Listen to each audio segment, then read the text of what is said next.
ஒரு அழகான கடற்கரை. சுற்றுலா பயணிகள் நிறைய பேர் அங்க வந்து போறது வழக்கம். சனி ஞாயிறு கூட்டம் அதிகமா இருக்கும்.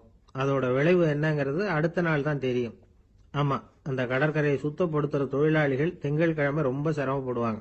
சனி ஞாயிறு வந்த கூட்டம் கடற்கரை பூராவும் காலி ஐஸ்கிரீம் கப்புகளை வந்து வீசி எறிஞ்சிட்டு போயிருக்கும். ஆயிரக்கணக்கான கப்புகள் அங்க பரவலா கிடக்கும். அதையெல்லாம் பொறுக்கி எடுத்து சுத்தம் பண்ணி ஆகணும். இதனால திங்கட்கிழமை வேலைக்கு வர்றதுக்கு எல்லாரும் பயப்படுவாங்க. அப்படி ஒரு நிலைமை. பல பேர் அன்னைக்கு வந்து லீவ் எடுத்துட்டு போயிடுறது வழக்கம். நமக்கு எதுக்கு இன்னைக்கு தொந்தரவுன்னு. இது ஒரு பெரிய பிரச்சனையா இருந்தது. இதுக்கு என்ன பண்ணலாம் அப்படின்னு யோசனை பண்ணாங்க. ஒரு ஆலோசனை கூட்டத்துக்கு ஏற்பாடு பண்ணாங்களாம்.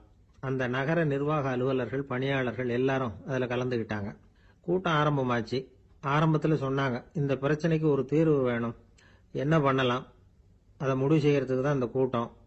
இதுல நீங்க செய்ய வேண்டியது என்னன்னா, உங்களுக்கு தோன்றுகிற யோசனை எதுவா இருந்தாலும் சொல்லுங்க. கொஞ்சம் கூட தயக்கம் வேண்டாம். நாம சொல்ற யோசனை ஈடுபடுமா படாதா அப்படின்னு எல்லாம் யோசிக்க வேணாம். எல்லாருடைய யோசனைகளையும் அப்படியே பதிவு செய்துகிறோம். கடைசியா அதுல இருந்து ஒரு சிறந்த யோசனையை தேர்வு பண்ணி அதை பயன்படுத்தலாம்.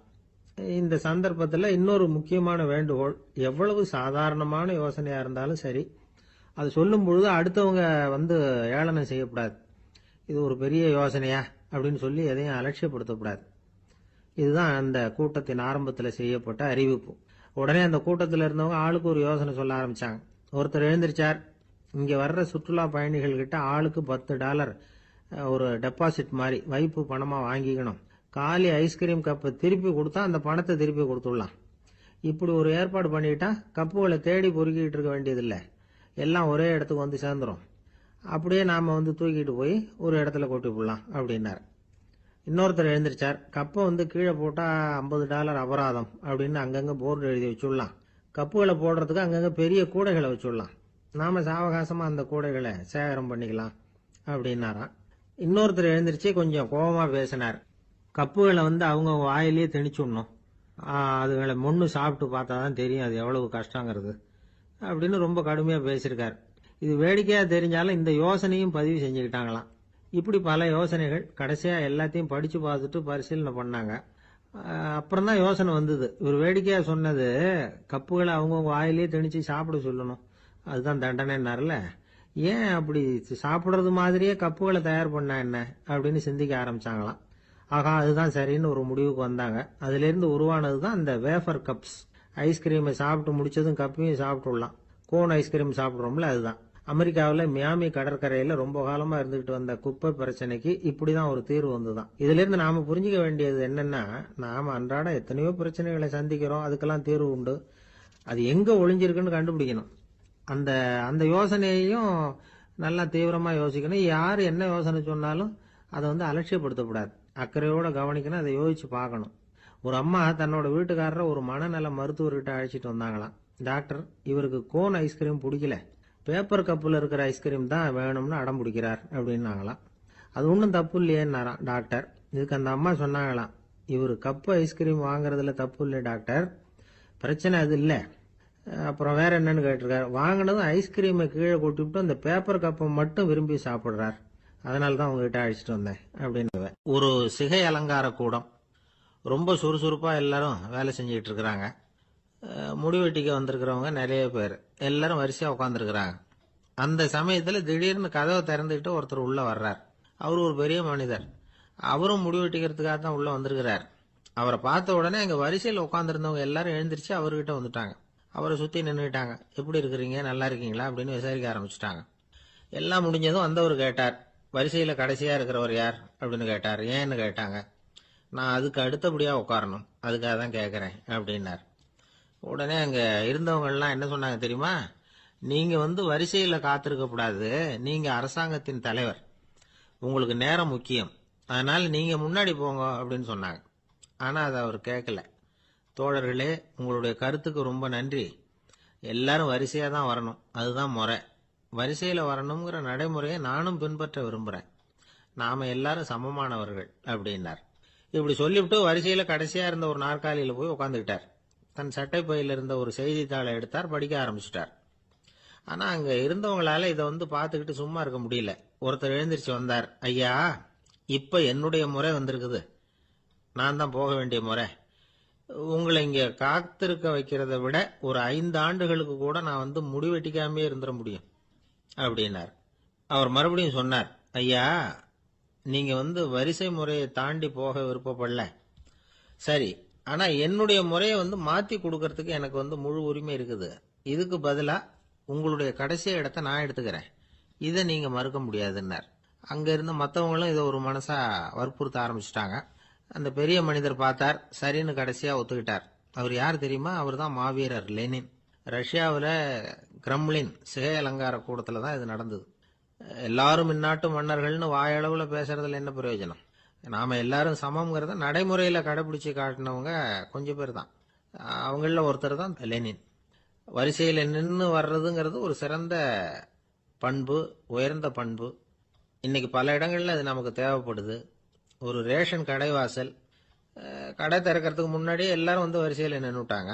கடைசியா வந்த ஒருத்தர் கியூவில் முன்னாடி போறதுக்கு முயற்சி பண்றார்.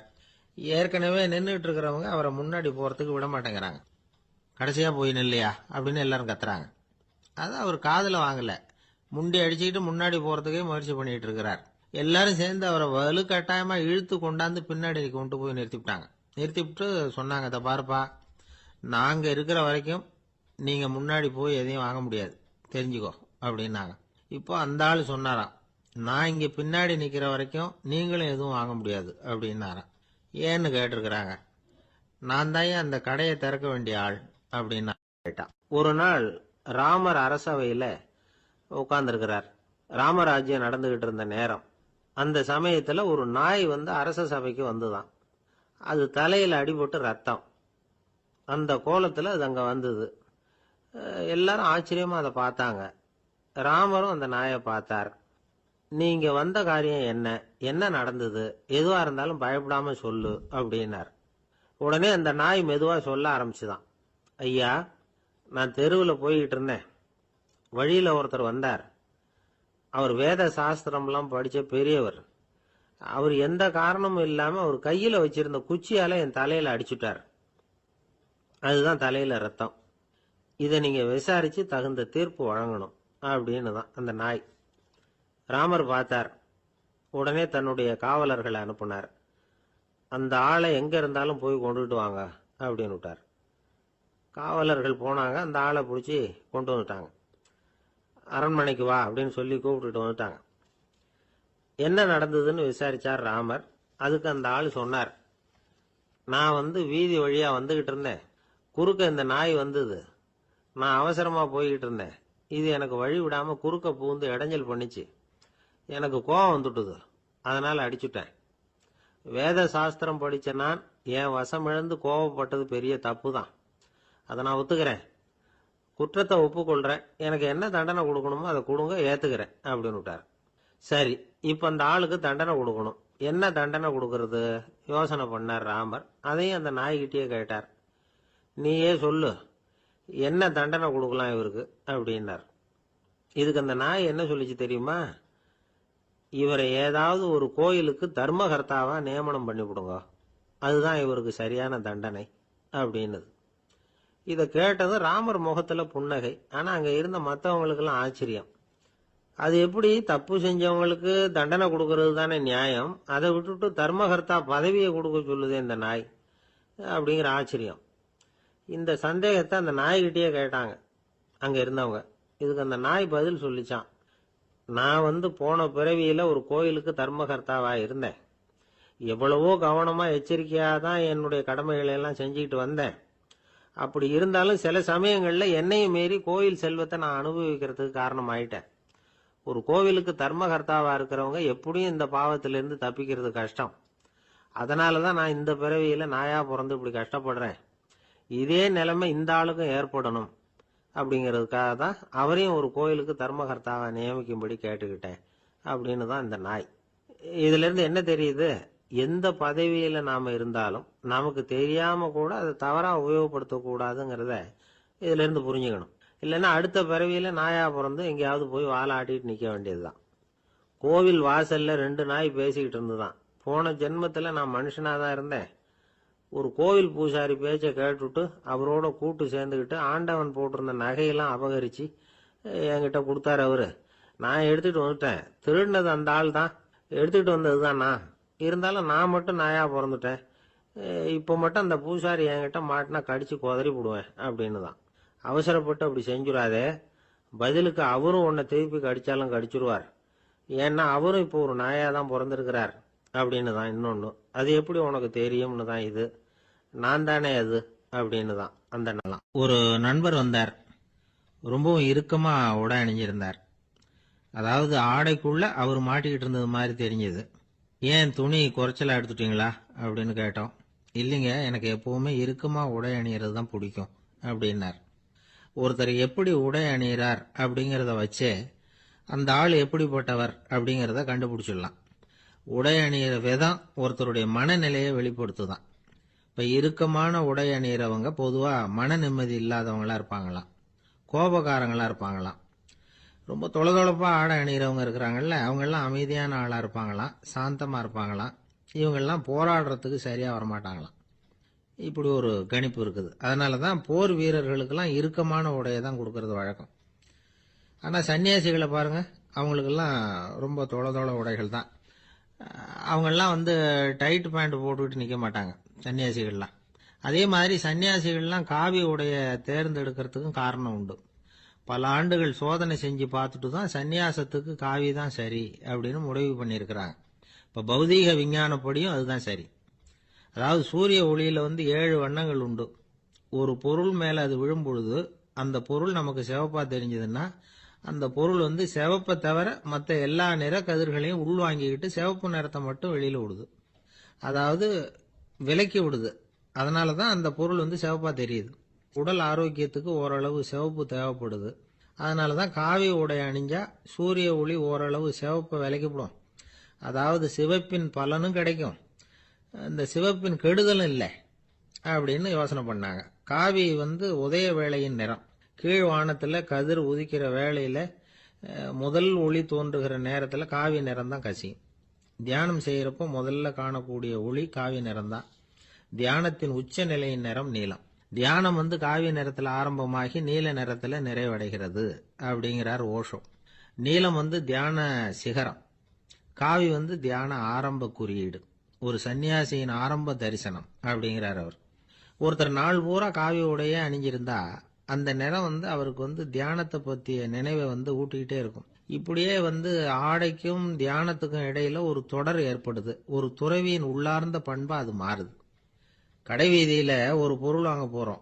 அது மறந்துடக்கூடாதுங்கிறதுக்காக ஞாபகம் முடிச்சு போட்டுக்கிறோம். அந்த முடிச்சுக்கும் பொருளுக்கும் தொடர்பு இல்லை. ஆனா கடை வீதிக்கு போன உடனே அந்த முடிச்சு அந்த பொருளை ஞாபகப்படுத்துது. அதாவது அந்த முடிச்சு ஒரு தொடர்பு அம்சமா அமையுது. அது மாதிரிதான் காவி உடையும். ஒரு துறவி நடக்கும் பொழுது, சாப்பிடும் பொழுது, குளிக்கும் பொழுது அவருடைய காவி உடை அவருக்கு ஞாபகப்படுத்திக்கிட்டே இருக்கும். அது ஒரு நிலைப்படுத்தப்பட்ட நினைவாக ஞாபக முடிச்சாக மாறிடுது. காவி ஆடை இல்லைன்னா ஒருத்தரால துறவியாக முடியாதுன்னு அர்த்தம் இல்லை. அதே நேரத்துல காவி ஆடையால ஒன்னும் பிரயோஜனம் இல்லை, அதுல ஒன்னும் அர்த்தம் இல்லை அப்படின்னு சொல்லிட முடியாது. இதுதான் உண்மை. இவ்வளவு தூரம் காவி ஆடையை பத்தி சொல்றதுனால எல்லாரும் சன்னியாசியா போடுங்கோ அப்படின்னு நாம சொல்றதாக யாரும் நினைச்சிடக்கூடாது. மனசுக்கும் நிறத்துக்கும் உள்ள சம்பந்தத்தை தெரிஞ்சுக்கிறதுக்காகத்தான் இவ்வளவும். நமக்கு தெரிஞ்ச நண்பர் ஒருத்தர் இருக்கிறார், ஆபீஸ்ல வேலை பார்க்கிறவர். ஒவ்வொரு மாசமும் 20ஆம் தேதிக்கு பிறகு அவரை போய் பாத்தீங்கன்னா காவி உடை அணிஞ்சுக்கிட்டு, கண்ணை மூடிக்கிட்டு, கை ரெண்டையும் விரிச்சு வச்சுக்கிட்டு தியானத்திலேயே உட்காந்துருப்பார். ஏன் இப்படி பண்றீங்கன்னு கேட்டேன். அதாவது 20ஆம் தேதிக்கு பிறகு என் கையில ஒரு பைசா கூட கிடையாது, ஒரு சன்னியாசி லெவல்ல இருக்கிறேன், என்கிட்ட எதுவும் செலவுக்கு கேட்காத அப்படின்னு என் மனைவிக்கு நாசூக்கா உணர்த்துறதுக்காக அப்படி உட்கார்ந்துருப்பேன் அப்படின்னு விளக்கம் கொடுக்கிறார். நமக்கு முன்னாடி நமக்கு வேண்டிய ஒருத்தர் ஒரு கிளாஸ்ல நமக்கு பழச்சாறு கொண்டாந்து வைக்கிறாருன்னு வச்சுங்க. உடனே நாம என்ன பண்ணுவோம்? எடுத்து கிடுகிடுன்னு சாப்பிட்டுருவோம், அடுத்தவங்க யாரும் வர்றதுக்குள்ள. அதை விட்டுட்டு அதை கொண்டாந்து வச்சவர்கிட்டயே அதோட விலை என்ன அப்படி இப்படின்னு நான் கேட்டுக்கிட்டு இருப்போம். நாம கேட்க மாட்டோம். ஆனா காந்திஜி அப்படி கேட்டாராம். எப்ப தெரியுமா? 1935. அந்த வருஷம் மே மாசத்துல ஒரு நாள் காந்திஜி டெல்லியில இருக்கிறார். அப்ப அவருக்கு 2 டம்ளர் மாம்பழச்சாறு கொண்டாந்து கொடுக்குறாங்க. அதை வாங்குறார். இதோட விலை என்ன அப்படின்னு கேட்டார் காந்திஜி. யாருகிட்ட கேட்டாருன்னா மனுபென் காந்தி கிட்ட கேட்கிறார். அவங்க தான் கொண்டாந்து கொடுக்குறாங்க. காந்திஜிக்கு உதவி செய்யறதுக்காக அவர் கூடவே இருந்தவங்க அவங்க கிட்ட தான் கேட்கிறாரு. காந்திஜி சும்மா வேடிக்கைக்காக இப்படி கேட்கிறாருன்னு நினைச்சுட்டாங்க அந்த அம்மா. அதுவும் இல்லாம அதோட விலையை கேட்டா காந்திஜி நிச்சயமா அதை சாப்பிட மாட்டார் அப்படிங்கிற பயம் வேற. அதனால அந்த அம்மா பதில் எதுவும் சொல்லாம கம்முன்னு இருந்துட்டாங்க. கொஞ்ச நேரம் ஆச்சு. அந்த பழச்சாறு வச்ச இடத்துல அப்படியே இருக்குது. வச்ச இடத்துல வச்சபடியே இருக்கு. காந்திஜி அதை சாப்பிடவே இல்லை. மனுபென் காந்தி பார்த்தாங்க. மெதுவா காந்திஜி கிட்ட போய் அதை சாப்பிடுங்களேன் அப்படின்னாங்க. பழச்சாறு விலை என்னன்னு கேட்டேன். அதுக்கு பதில் இல்லை. அது முதல் தப்பு. பதிலை எதிர்பார்த்திருந்தும் அதை பத்தி விசாரிக்கல. அது ரெண்டாவது தப்பு. இப்படி 2 தப்புகளை பண்ணிவிட்டு என்கிட்ட வந்து இதை சாப்பிடுங்கன்னு சொன்னா அது எப்படி அப்படின்னு கேட்டாராம் காந்திஜி. மனுபென் காந்தி என்ன சொல்றதுன்னு தெரியாம திகைச்சு போய் நின்றுகிட்டு இருந்தாங்க. காந்திஜி தொடர்ந்து சொன்னாராம். இப்ப என் முன்னாடி வச்சிருக்கிற இந்த பழச்சாறு விலை சுமாரா ஒரு ₹1/2 இருக்கும். அது அந்த காலத்து மதிப்பு. இந்த பழச்சாறு இல்லாம கூட என்னால இருக்க முடியும். ஆனா அவசியமான பொருள்களை வாங்கறதுக்கு கூட சக்தி இல்லாத மக்கள் இந்த நாட்டில் நிறைய பேர் இருக்கிறாங்க. அப்படி இருக்கிறப்போ எனக்கு என்னத்துக்கு இந்த விலை உயர்ந்த பானம்? இதை இப்போ நான் சாப்பிட்டா என் உடம்பு வேணும்னா ஆரோக்கியமாகலாம். ஆனா என் மனசு அமைதி அடையாது. எனக்கு என்னுடைய உடல் ஆரோக்கியத்தை விட மன ஆரோக்கியம்தான் முக்கியம். அதனால இதை நான் சாப்பிட மாட்டேன், எடுத்துட்டு போயிடு அப்படின்னாராம். அந்த சமயத்துல ஒரு அகதி பொண்ணு 2 குழந்தைகளோட காந்திஜியை பார்க்கறதுக்காக வந்தது. வணக்கம் சொல்லிச்சு.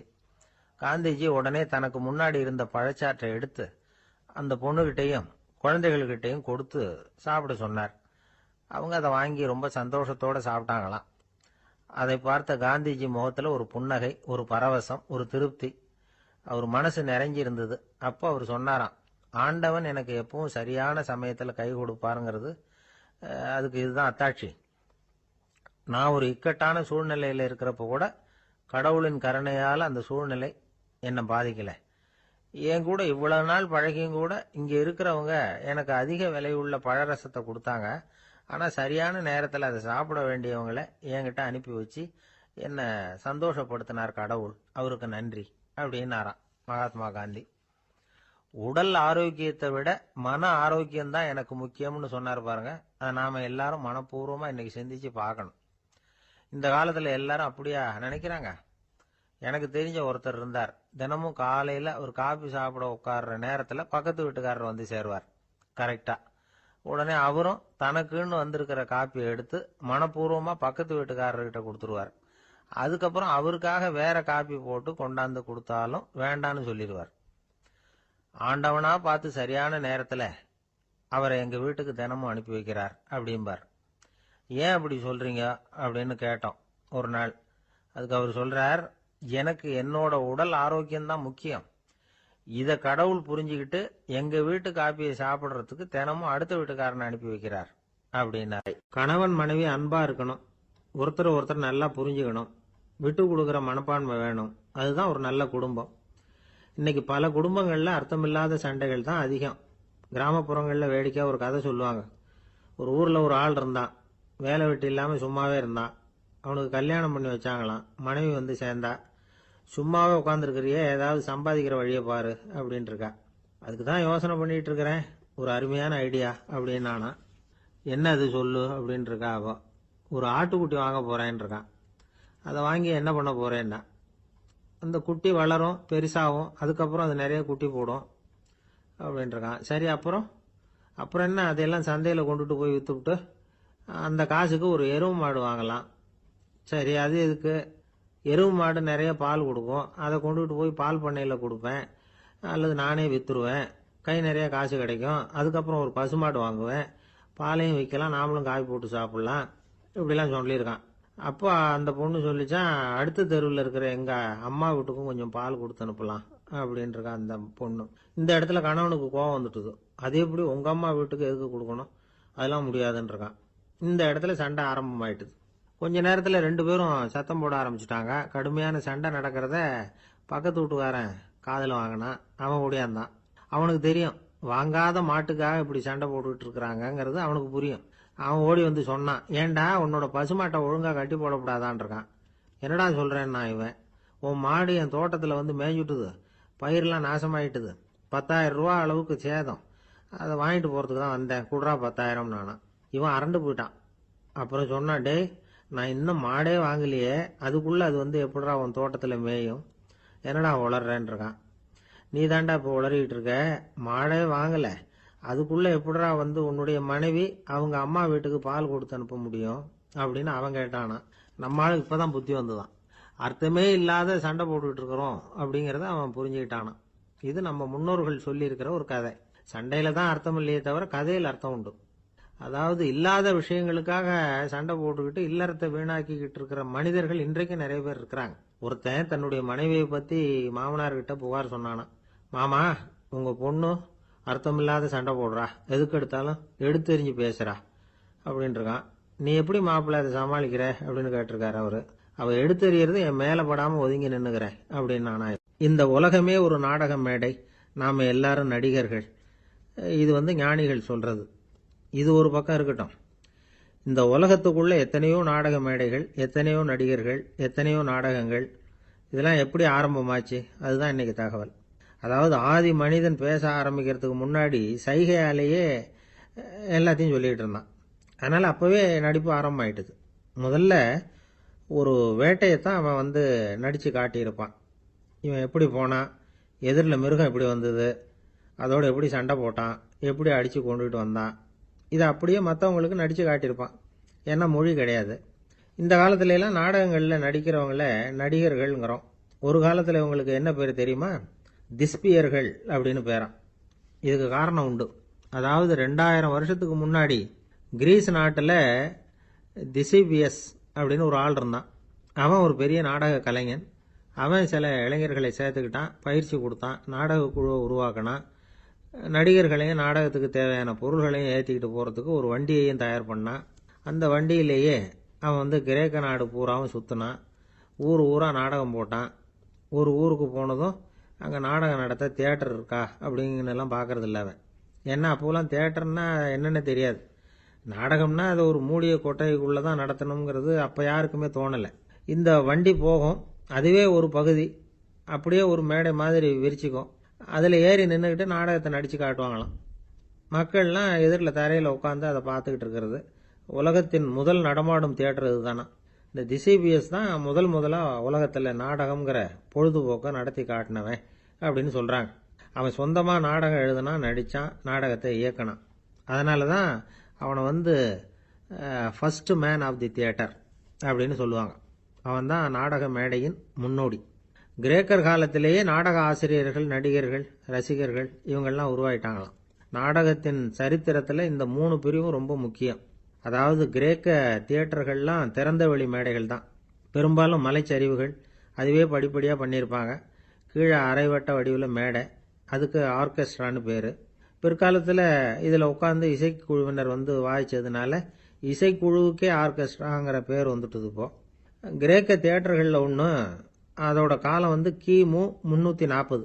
அதை இன்னமும் பாதுகாத்து வச்சிருக்கிறாங்களாம். எபிடாரஸ் அப்படிங்கிற இடத்துல அது இருக்குதான். இன்னமும் அந்த தியேட்டரை பயன்படுத்திக்கிட்டு வர்றாங்களாம். சிறந்த கிரேக்க நாடகங்கள்லாம் அங்கே நடிக்கிறாங்களாம். ஆரம்ப காலத்திலேயே கட்டணம் கிடையாது, அப்புறம் பின்னாடி தான் நுழைவு கட்டணம்லாம் அப்படியே வந்துட்டு தான்.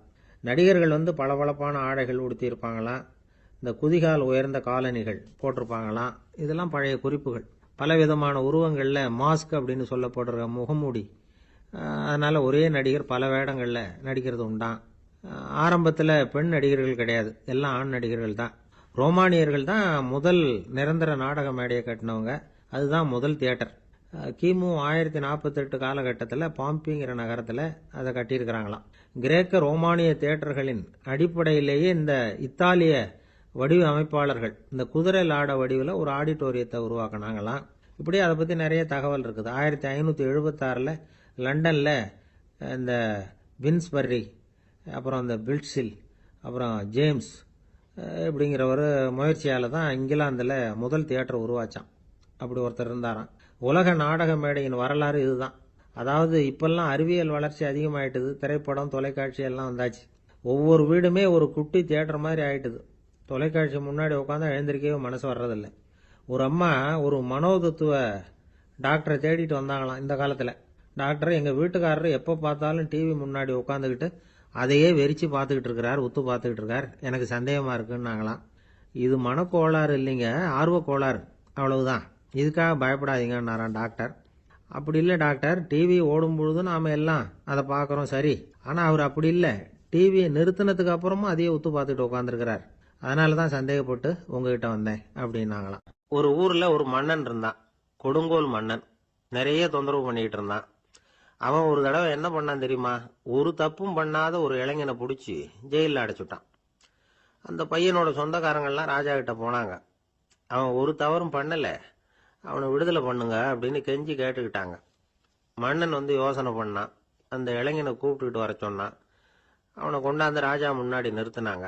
இதை பாருப்பா, உன்னை நான் விடுதலை பண்ணுவேன், ஆனா ஒரு கண்டிஷன், அந்த நிபந்தனையை நீ நிறைவேற்றினா உனக்கு விடுதலை அப்படின்னா மன்னன். சரின்னு ஒத்துக்கிட்டான் பையன். மன்னன் கண்டிஷன் என்னங்கிறத சொன்னான். உங்ககிட்ட ஒரு செம்மறி ஆட்டை கொடுக்க போறேன், 1 மாசத்துக்கு அதுக்கு தேவையான தீனியையும் கொடுக்க போறேன். 1 மாசம் கழிச்சு அந்த ஆட்டை எடை போட்டு பார்ப்பேன். அந்த ஆட்டின் எடை கொஞ்சம் கூட கூடி இருக்கக்கூடாது. எடை கூடி இருந்தா உனக்கு விடுதலை கிடையாது. என்ன சொல்ற அப்படின்னா. பையனுக்கு ஒன்றும் புரியல, பயமா போயிட்டுது. குழம்பிக்கிட்டே நின்றுகிட்டு இருக்கிறான். சரி, ஒரு நாள் டைம் தரேன், நல்லா யோசனை பண்ணி பார்த்துட்டு நாளைக்கு உன் முடிவை சொல்லு அப்படின்னா மன்னன்.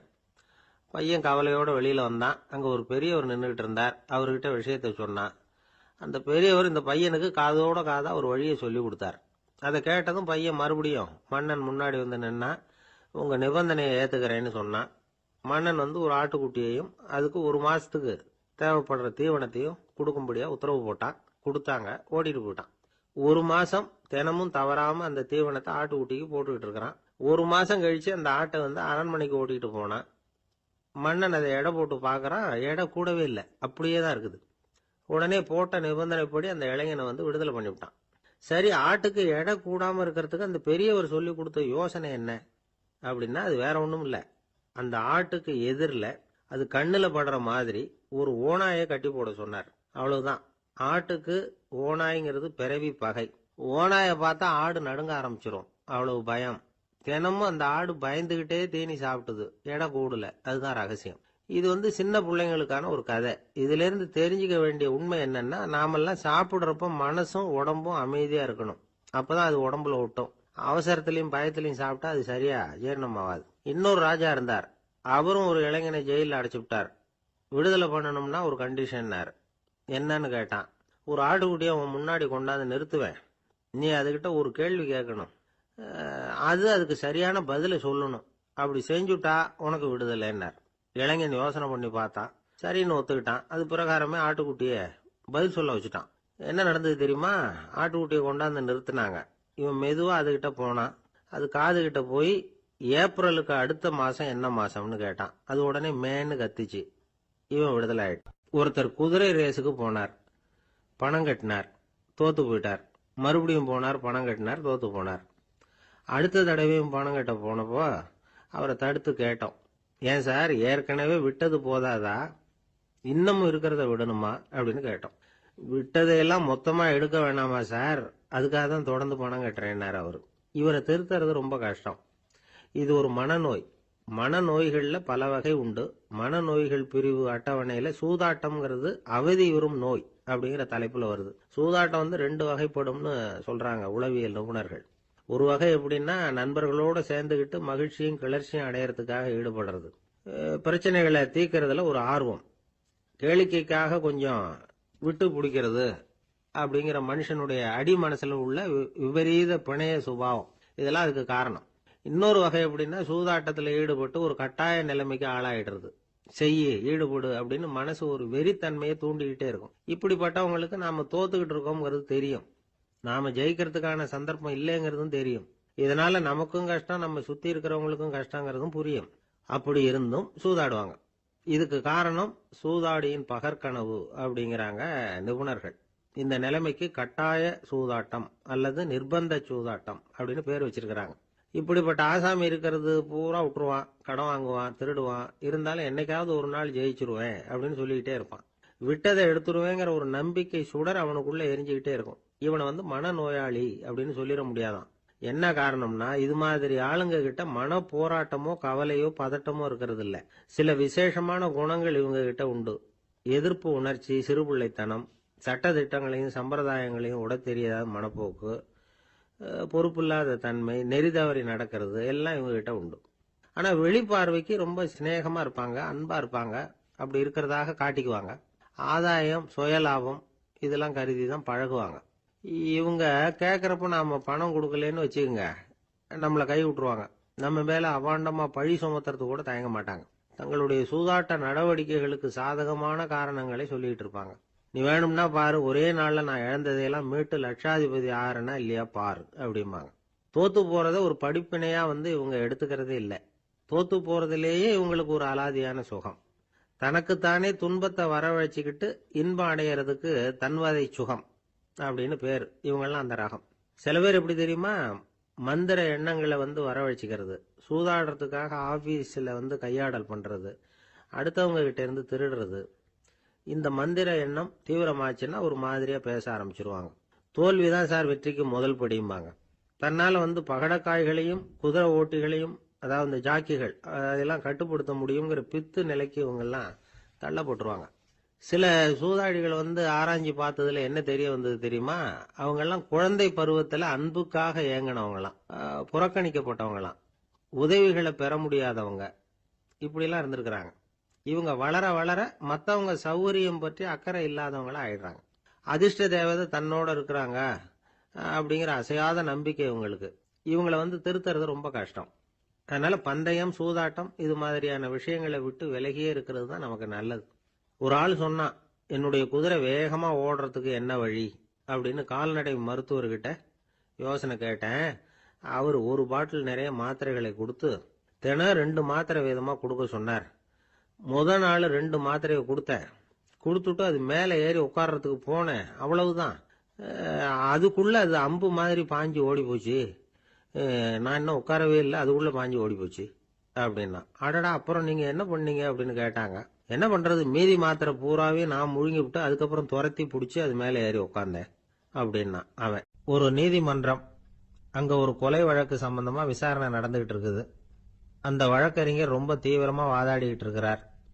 தன்னுடைய கட்சிக்காரர் நிரபராதிங்கிறது அவருக்கு நல்லா தெரியும். அதனாலதான் அவர் சார்பா வாதாடுறதுக்கே ஒத்துக்கிட்டார். அப்படி அவர் மும்முரமா வாதாடிக்கிட்டு இருக்கிற சமயத்துல அவசரமா தந்தி ஒண்ணு சேர்ந்தது. அதை வாங்கி படிச்சு பார்த்தார். அதுக்கப்புறம் அதை மடிச்சு தன்னுடைய கோட்டு பையில வச்சுக்கிட்டு தொடர்ந்து வாதாட ஆரம்பிச்சுட்டார். பேசி முடிச்சாரு. அதுக்கப்புறம் அங்க கோர்ட்ல இருந்த சக வக்கீல்கள் அவர்கிட்ட வந்தாங்க. தந்தி ஒண்ணு வந்ததே, என்ன விஷயம் அப்படின்னு விசாரிச்சாங்களாம்.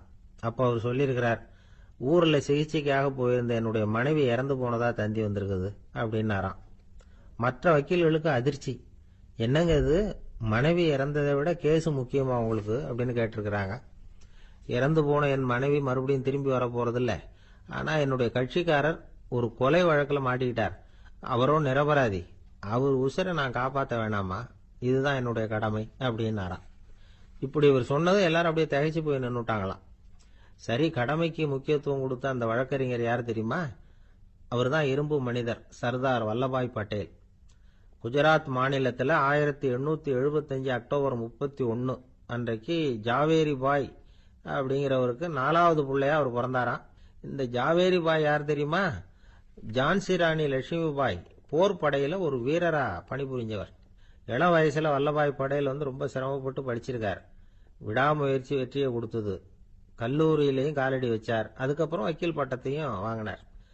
பிரிட்டிஷ் ஆட்சி நடந்துகிட்டு இருந்த சமயம் குஜராத்தை சேர்ந்த பர்டோலி தாலுகாவில் விவசாயிகள் மேல அரசாங்கம் திடீர்னு நில வரியை வசதி விட்டுதான்.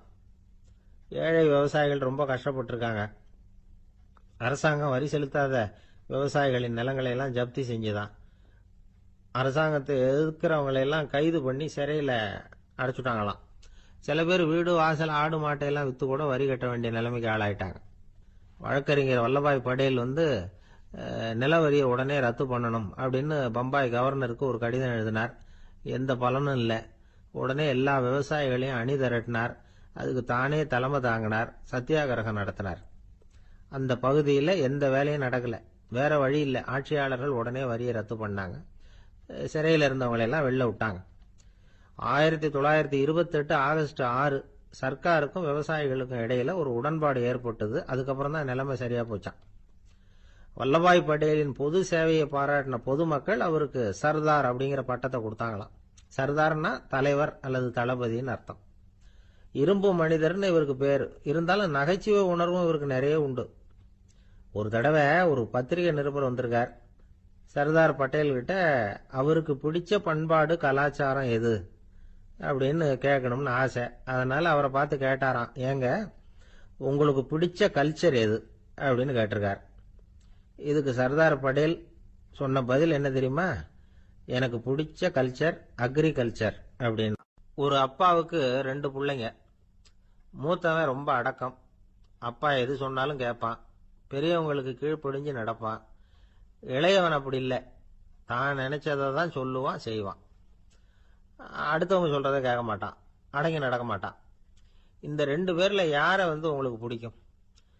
பெரியவனை தான் பிடிக்கும். ஏன்னா அவன் தான் சொல்ற பேச்சை கேட்கிறவன் அப்படின்னு சொல்லுவீங்க. ஆனா ஒரு ஞானி என்ன சொல்றாரு தெரியுமா? ஒரு குழந்தை அதன் அறிவுக்காக மதிக்கப்பட வேண்டுமே தவிர அதனுடைய கீழ்ப்படியும் தன்மைக்காக அல்ல அப்படிங்கிறார். நம்ம குழந்தைகளை சுயமா சிந்திக்கிறதுக்கு நாம விடுறதில்லை. மற்றவங்களை பார்த்து காப்பி அடிக்கிறதுக்கு தான் நாம அவங்களுக்கு கற்றுக் கொடுக்குறோம். புகழ்பெற்ற மனிதர்கள் சிலருடைய பேரை சொல்லி நீயும் அவர் மாதிரி ஆகணும், இவர் மாதிரி ஆகணும் அப்படின்னு சொல்லிட்டே இருக்கிறோம்.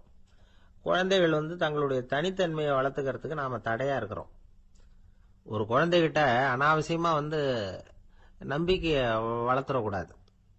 எந்த கோட்பாட்டையும் திணிக்கக்கூடாது. நாம ஏற்கனவே அர்த்தமில்லாத கருத்துக்களையும் கொள்கைகளையும் மனசுல போட்டு நிரப்பி வச்சிருக்கிறோம்.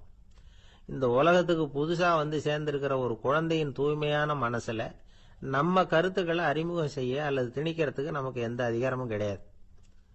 ஒரு குழந்தைய நீ இந்த மதத்தை சேர்ந்தவன் அப்படின்னு பிறந்ததுமே ஒரு முத்திரை குத்தி போடுறோம். இது அதோட சுதந்திரத்தை ஆரம்பத்திலேயே கிள்ளி எறியறது மாதிரி தான். நீங்க ஒரு மதத்தின் வழிமுறைகளை கடைபிடிச்சிட்டு வர்றீங்க, அந்த வழியில போய்கிட்டு இருக்கிறீங்க, சரி, அதனால போறீங்க. அதுக்காக உங்க குழந்தையையும் அதே வழியில தான் வரணும் அப்படின்னு கட்டாயப்படுத்துறதுக்கு உங்களுக்கு என்ன உரிமை இருக்குது? அந்த குழந்தை சுயமா சிந்திச்சு ஒரு முடிவுக்கு வரட்டுமே, அதுக்கு நீங்க ஏன் தடையா இருக்கிறீங்க? நமக்கு உண்மையிலேயே நம்ம குழந்தை மேல அன்பு இருந்தா இது மாதிரி திணிப்பு வேலைகளை செய்யக்கூடாது. திணிப்பு வேலைகள்ல இருந்து குழந்தைகளை காப்பாத்தினா போதும். அதுதான் ரொம்ப முக்கியம். அடுத்த தலைமுறை அற்புதமான தலைமுறையா உருவாகும். நாம தான் சாதி மத சங்கடங்கள்ல மாட்டிக்கிட்டு தவிக்கிறோம். அவங்களாவது சாதி மத வேறுபாடு இல்லாத சமுதாயத்தை பார்க்கட்டுமே, அந்த சௌகரியங்களை அனுபவிக்கட்டுமே. அதுக்கு நாம என்ன செய்யணும்னா ஒன்னும் செய்யாம இருந்தா போதும். ஒரு குழந்தைகிட்ட நம்ம கருத்தை திணிக்கும் பொழுது என்ன ஆகுது தெரியுமா? அது அவனை அவங்கிட்ட இருந்தே அப்புறப்படுத்தி விடுது. அவனுடைய தனித்தன்மையை அழிச்சுடுது. அவனை ஒரு எல்லைக்குள்ள திணிச்சுடுது. இதெல்லாம் அன்புங்கிற பேரால பெற்றோர்கள் செய்யற தப்பு. இதெல்லாம் கேட்டுக்கிட்டு இந்த காலத்துல அப்பா ஒருத்தர் சொன்னார், நான் கருத்துக்களை எல்லாம் என் பையன்கிட்ட திணிக்கிறது இல்லைங்க, ஆனா அதிகமா சாப்பிட சொல்லி கட்டாயப்படுத்துவேன் அப்படின்னார். உங்க வீட்டு சமையல் அவ்வளவு நல்லா இருக்குமான்னு கேட்டாங்க. நல்லா இருந்தா நான் ஏன் அவனை சாப்பிட சொல்லி கட்டாயப்படுத்த போறேன் அப்படின்னு. ஒரு சராசரி மனிதனுடைய இயல்பு என்ன? இன்பம் வந்தா துள்ளி குதிப்பான், துன்பம் வந்தா சோர்ந்து போய் ஒரு மூலையில உட்காந்துருவான். இவன் தான் சராசரி மனிதன். ஆனா ஒருத்தன் இன்பம் வந்தா அதுக்காக மகிழ்ச்சி அடையறது இல்ல, துன்பம் வந்தா அதுக்காக சோர்ந்து போறது இல்ல அப்படின்னு வச்சுக்கோங்க. அப்படி இருந்தா அவன் சாதாரண ஆள் கிடையாது. ஒரு ஊர்ல ஒரு ஞானி இருந்தார். அவரை தேடிட்டு ஒரு பெரியவர் வந்தார். ஐயா, ஞானத்துல சிறந்த ஞானம் எது அப்படின்னு கேட்டாராம். இதுக்கு அந்த ஞானி என்ன பதில் சொன்னார் தெரியுமா? இன்பத்தினால மகிழ்ச்சி அடையாமலும் துன்பத்தினால சோர்வு அடையாமலும் இருக்கிறது தான் அந்த ஞானம், பெரிய ஞானம் அப்படின்னாராம். சரி சுவாமி, அப்படிப்பட்ட ஞானம் உங்களுக்கு எப்படி வந்ததுன்னு கேட்டிருக்காரு இவரு. அதை நான் ஒரு கழுதைகிட்ட இருந்து கத்துக்கிட்டேன் அப்படின்னாராம் அவரு. இவருக்கு ஒன்றும் புரியல, ஒரு மாதிரியா முழிச்சிருக்கிறார். இதை அவர் புரிஞ்சுக்கிட்டார். நீங்க நாளைக்கு காலையில நம்முடைய ஆசிரமத்துக்கு வாங்க, புரிய வைக்கிறேன்னாராம். சரின்னு அவர் போயிட்டார். மறுநாள் காலையில ஆசிரமத்துக்கு சேர்ந்தார். ஞானி அவரை கூப்பிட்டு உட்கார வச்சார். வாங்க, இப்படி உட்காருங்க, கொஞ்ச நேரத்துல இந்த வழியா ஒரு கழுதை போகும், அதை கவனிச்சு பாருங்கன்னாராம். இவருக்கு இன்னமும் ஒன்னும் புரியாம போச்சு, ஒரே குழப்பம். இருந்தாலும் அந்த ஞானி சொன்னது மாதிரியே உட்கார்ந்துருக்கிறார். கொஞ்ச நேரத்துல அந்த வழியா ஒரு கழுதை போச்சு. அது முதுக நிறைய அழுக்கு மூட்டைகள், அதை சுமந்துக்கிட்டு போகுது. ஒரு சலவை தொழிலாளி அதை ஓட்டிட்டு போறார். கொஞ்சம் தூரத்துல ஒரு ஆறு இருக்கு. அங்க போய் துணியெல்லாம் சுத்தப்படுத்திக்கிட்டு சாயந்தரமா திரும்பி இந்த வழியாவே வருவாங்க. ஞானி சொன்னது மாதிரியே இந்த பெரியவர் அழுக்கு மூட்டையை சுமந்துக்கிட்டு போற அந்த கழுதையை கவனிச்சார். கழுதை போயிட்டுது. அதுக்கப்புறம் ஞானியை திரும்பி பார்த்தார். இப்ப அந்த ஞானி சொன்னார், சாயந்தரம் வரைக்கும் நீங்க இங்கேயே இருக்கணும்னார். அதே மாதிரி இவர் இருந்தார். சாயந்தரமா அந்த ஞானி சொன்னார், ஐயா இப்ப கொஞ்ச நேரத்துல அந்த கழுதை இந்த வழியா திரும்பி வரும், அதையும் கவனிச்சு பாருங்கன்னார். இவரும் கவனிச்சு பாக்குறார். கழுதை வந்தது. அது முதுகுல சலவை செய்யப்பட்ட துணி மூட்டை. அது பாட்டுக்கு சுமந்துக்கிட்டு போய்கிட்டு இருக்குது. பெரியவருக்கு ஒன்றும் புரியல. பொறுமை இழந்துட்டார். சரி சுவாமி, இந்த கழுதைக்கும் உங்க ஞானத்துக்கும் என்ன சம்பந்தம் அப்படின்னார். இப்ப அந்த ஞானி விளக்கினார். ஐயா, இந்த கழுதை இதே மாதிரி தினமும் காலையில அழுக்கு மூட்டைகளை சுமந்துக்கிட்டு ஆத்துக்கு போகுது. மாலையில வெண்மையான சுத்தமான துணிகளை சுமந்துக்கிட்டு திரும்பி ஊருக்கு போகுது. காலையில இது போகும் பொழுது முதுகல அழுக்கு மூட்டைகளை சுமந்துக்கிட்டு போறோமேங்கிற வருத்தமும் அதுக்கு கிடையாது. சாயந்தரம் திரும்பி வரும்பொழுது சுத்தமான துணிகளை சுமந்துக்கிட்டு வர்றோமேங்கிற மகிழ்ச்சியும் அதுக்கு இல்லை. இதை பார்த்துதான் நானும் அது மாதிரி ஞானத்தை கத்துக்கிட்டேன் அப்படின்னாராம். அதனால யாரு கத்து கொடுக்கறாங்க அப்படிங்கறத விட எதை கத்துக்கிறோம் அப்படிங்கறது தான் முக்கியம்.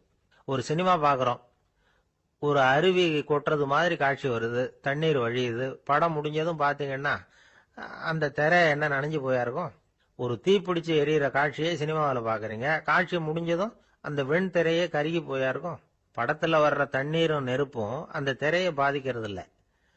நாம அந்த திரை மாதிரி இருக்கிறதுக்கு கத்துக்கணுமா. அந்த பக்குவம் வந்துட்டுதுன்னா இன்பமும் துன்பமும் நம்ம எதுவும் செய்யாது. ஒரு சினிமாவை பாக்குற வரைக்கும் சிரிக்கலாம், அழலாம். பார்த்துட்டு வெளியில வரும்பொழுது அழுதுகிட்டே வரக்கூடாது. ஒருத்தர் வந்தார். அப்படி படம் முடிஞ்சு வெளியில வரும்பொழுது அருவி மாதிரி கண்ணீர் சிந்திக்கிட்டே வரார். ஏன் சார் படம் அவ்வளவு சோகமா அப்படின்னு கேட்டார். இன்னொருத்தர், இல்ல சார், கூட்டம் ரொம்ப குறைச்சல் சார், மொத்தம் படம் பார்க்க வந்தவங்களே 15 பேர் தான் சார் அப்படின்னார் கண்ணீரை தொடச்சிக்கிட்டே. அதுக்கு நீங்க ஏன் சார் அழறீங்கன்னு கேட்டார் அவரு. இந்த படத்தோட தயாரிப்பாளரே நான் தான் சார் அப்படின்னாரா இவர். அவன், துஷ்டரை கண்டால் தூர விலகு, இப்படி ஒரு பழமொழி உண்டு. எதுக்காக இப்படி சொல்லி வச்சாங்க? துஷ்டன் ஏதாவது தொந்தரவு கொடுப்பான், அதனால அவனை கண்டா பயந்துகிட்டு ஓடி ஒளிஞ்சுக்கோ அப்படின்னா இதுக்கு அர்த்தம் அப்படி இல்லை. ஒரு துஷ்டன் கிட்ட நெருங்கி போறோம்னு வச்சுக்கோங்க, அவன் நமக்கு கெடுதலான ஆலோசனைகள் எதையும் சொல்லலாம், அல்லது அவன் தீய உணர்வுகள் உள்ளவனா இருக்கலாம், அல்லது தீய செயல்கள் செய்யக்கூடியவனா இருக்கலாம், அல்லது தீய நட்புனால அவன் ஏற்கனவே கெட்டு போனவனா கூட இருக்கலாம். இப்படிப்பட்டவனை நெருங்கி போனா அவனோட பாதிப்பு நமக்கும் வந்துடும். அதனால விலகி போ அப்படின்னு சொல்றாங்க. இதையே கொஞ்சம் விவரமா இப்ப பாப்போமே. இப்ப இந்த துஷ்டர்களை 4 வகையா பிரிக்கிறாங்க. இந்த 4 வகைக்கும் உதாரணம் வேணும்னா வேற எங்கேயும் போக வேண்டியதில்லை, மகாபாரதத்தை பார்த்தாவே போதும். அதுல இந்த 4 வகையான தீயோரும் வர்றாங்க. முதல் வகைக்கு உதாரணம் சகுனி. இவன் மனசுல எப்பவும் தீய எண்ணங்கள் தான் நிறைஞ்சி இருக்கும். கனவுல கூட தீய ஆலோசனைகள். யாராவது ஒருத்தர் நல்லபடியா வாழ்ந்தா அதை இவனால சகிச்சுக்க முடியாது. இப்படிப்பட்டவனோட நெருங்கிய தொடர்பு துரியோதனனுக்கு கிடைச்சது. துரியோதனன் எப்படின்னா அவன் ஏற்கனவே தீய காரியங்கள் செய்யறதுக்கு தயங்காதவன். அப்படிப்பட்டவனுக்கு தீய போதனைகள் செய்யறதுக்கு சகுனி உதவுனா. இந்த 2 பேரோட சகவாசம் இன்னொருத்தனுக்கு கிடைச்சது. அவன் யாருன்னா துச்சாதனன். அவன் தீய நடத்தை உள்ளவன். இந்த 3 பேரும் ஒண்ணு சேர்ந்தா என்னத்துக்கு ஆகும்? உலகமே கெட்டு போடும்ல. இந்த 3 துஷ்டர்களோட நல்லவன் ஒருத்தன் சேர்ந்தான்.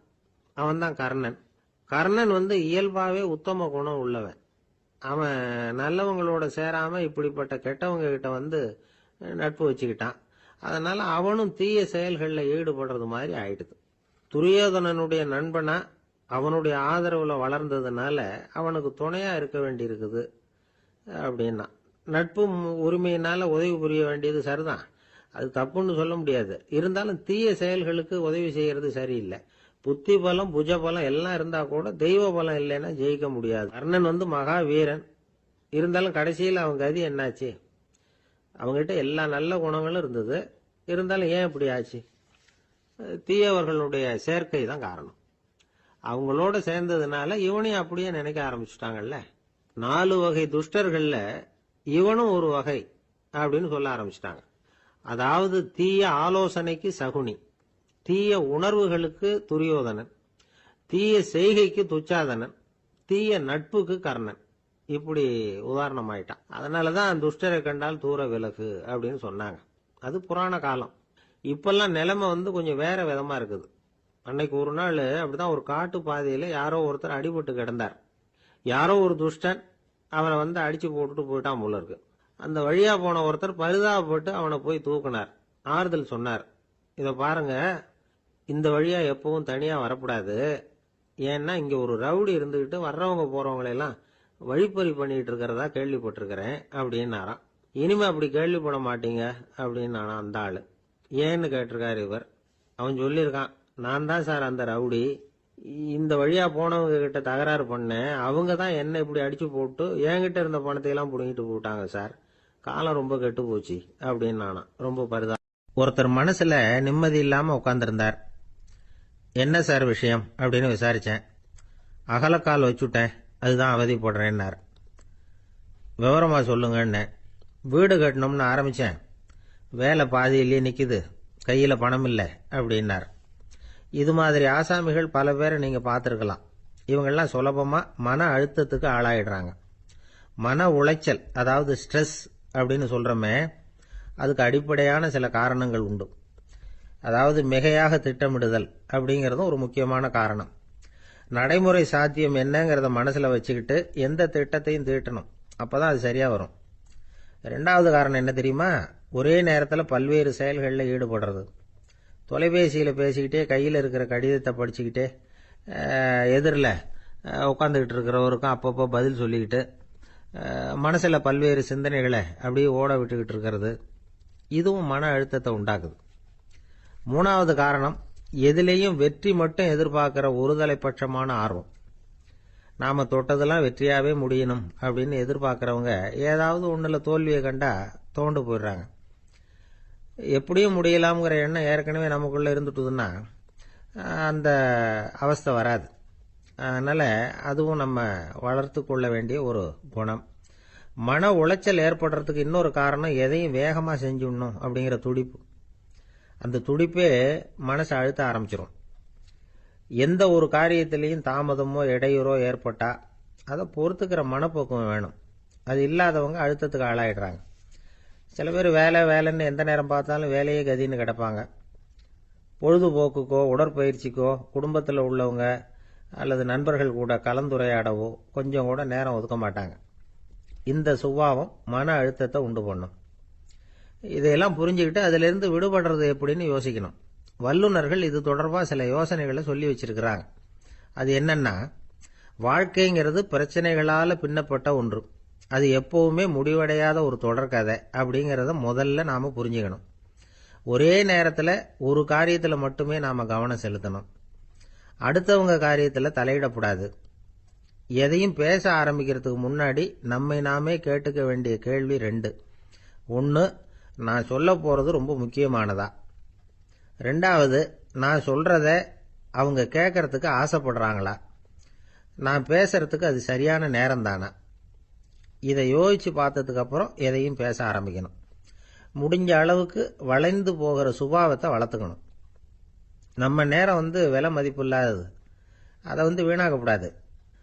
சிரிக்க தெரியலனாலும் பரவாயில்ல, முகத்தில் கொஞ்சம் புன்முறுவலாவது காட்டணும். இதெல்லாம் ரொம்ப முக்கியம். அடுத்தவங்க ஏதாவது செஞ்சா உடனே நன்றி சொல்ல மறக்கப்படாது. தினமும் கொஞ்ச நேரத்தை தனிமையில செலவு பண்ணணும். மன உளைச்சல்ல இருந்து விடுபடுறதுக்கு 3 முக்கிய வழிகள் சொல்றாங்க. அதை சுருக்கமா ரெட் அப்படின்னு சொல்றாங்க. RED ஆங்கில எழுத்துல. அந்த முதல் எழுத்து R, அது என்னன்னா ரிலாக்ஸேஷன், அதாவது இடை ஓய்வு. 2வது E எக்ஸர்சைஸ், உடற்பயிற்சி. 3வது டயட், திட்டமிட்ட உணவு முறை. அதனால தியானம், மூச்சு பயிற்சி இதெல்லாம் இந்த இடை ஓய்வுக்கு வழிகள். எந்த வேலையையும் தொடர்ந்து செய்யக்கூடாது. எல்லார்கிட்டையும் கலகலப்பா பழகணும். மாசத்துக்கு ஒரு நாளாவது குடும்பத்தோட வெளியில போயிட்டு வரணும். சுலபமான உடற்பயிற்சிகளை செய்யலாம். உடற்பயிற்சிங்கிறது நமக்காக நாம செய்கிற ஒரு நீண்டகால முதலீடு அப்படின்னு சொல்லுவாங்க. அதாவது லாங் டேர்ம் இன்வெஸ்ட்மெண்டா. அளவோட சாப்பிடணும், மெதுவா சாப்பிடணும். இதெல்லாம் கொஞ்சம் மனசுல வச்சுக்கிட்டு நடந்துக்கிட்டா மகிழ்ச்சியா வாழலாம். சில பேர் சாப்பாட்டு விஷயத்துல ரொம்ப அக்கறை எடுத்துக்கிறது உண்டு. ஒரு குண்டு ஆசாமி சாப்பிட உட்கார்ந்தார். முதல்ல ஒரு மாத்திரை சாப்பிட்டார். எதுக்குன்னு கேட்டோம். பசி எடுக்கிறதுக்குன்னார். சாப்பிட்டு முடிச்சார். பிறகு மறுபடியும் ஒரு மாத்திரை சாப்பிட்டார். இது எதுக்குன்னு கேட்டோம். சாப்பிட்டது ஜீரணமாகறதுக்கு அப்படின்னார். ஒரு ஆபீஸ்ல வேலை பார்க்குற ஒருத்தர் ஏதோ தப்பு பண்ணிவிட்டார். உடனே மேல் அதிகாரி அவரை கூப்பிட்டு அனுப்புனார். நீ செஞ்சது தப்புன்னார் கோபமா. இது ஒரு ரகம். சில அதிகாரிகள் இப்படி நீங்க செஞ்சது தப்புன்னு சொல்றதில்ல, நீங்க செஞ்சது சரி அப்படின்னு சொல்றதில்ல. எப்படி சொல்லுவாங்கன்னா, நீங்க செஞ்சது சரியில்லைன்னு நான் நினைக்கிறேன் அப்படின்னு சொல்லுவாங்களாம். அதாவது சில பேர் நீங்க செஞ்சது தப்புங்கிறாங்க, அதையே மாத்தி சொல்றாரு இவர், நீங்க செஞ்சது சரியில்லைன்னு நினைக்கிறேன். இது ரெண்டும் அர்த்தம் ஒண்ணுதான், இருந்தாலும் வார்த்தைகள் வித்தியாசம். நிர்வாக திறமை இல்லாத ஒரு அதிகாரி யூ ஆர் ராங் அப்படின்னு சொல்லுவாராம். நிர்வாக திறமை உள்ள அதிகாரியா இருந்தா அதையே கொஞ்சம் மாத்தி I think you are not correct அப்படிம்பாராம். இதுதான் வித்தியாசம். இருந்தாலும் வார்த்தைகளை உபயோகப்படுத்துற விதத்தை வச்சுதான் வேலை நல்லா நடக்கிறதும் நடக்காததும் இருக்கு. விவரம் தெரிஞ்சவங்க என்ன சொல்றாங்க தெரியுமா?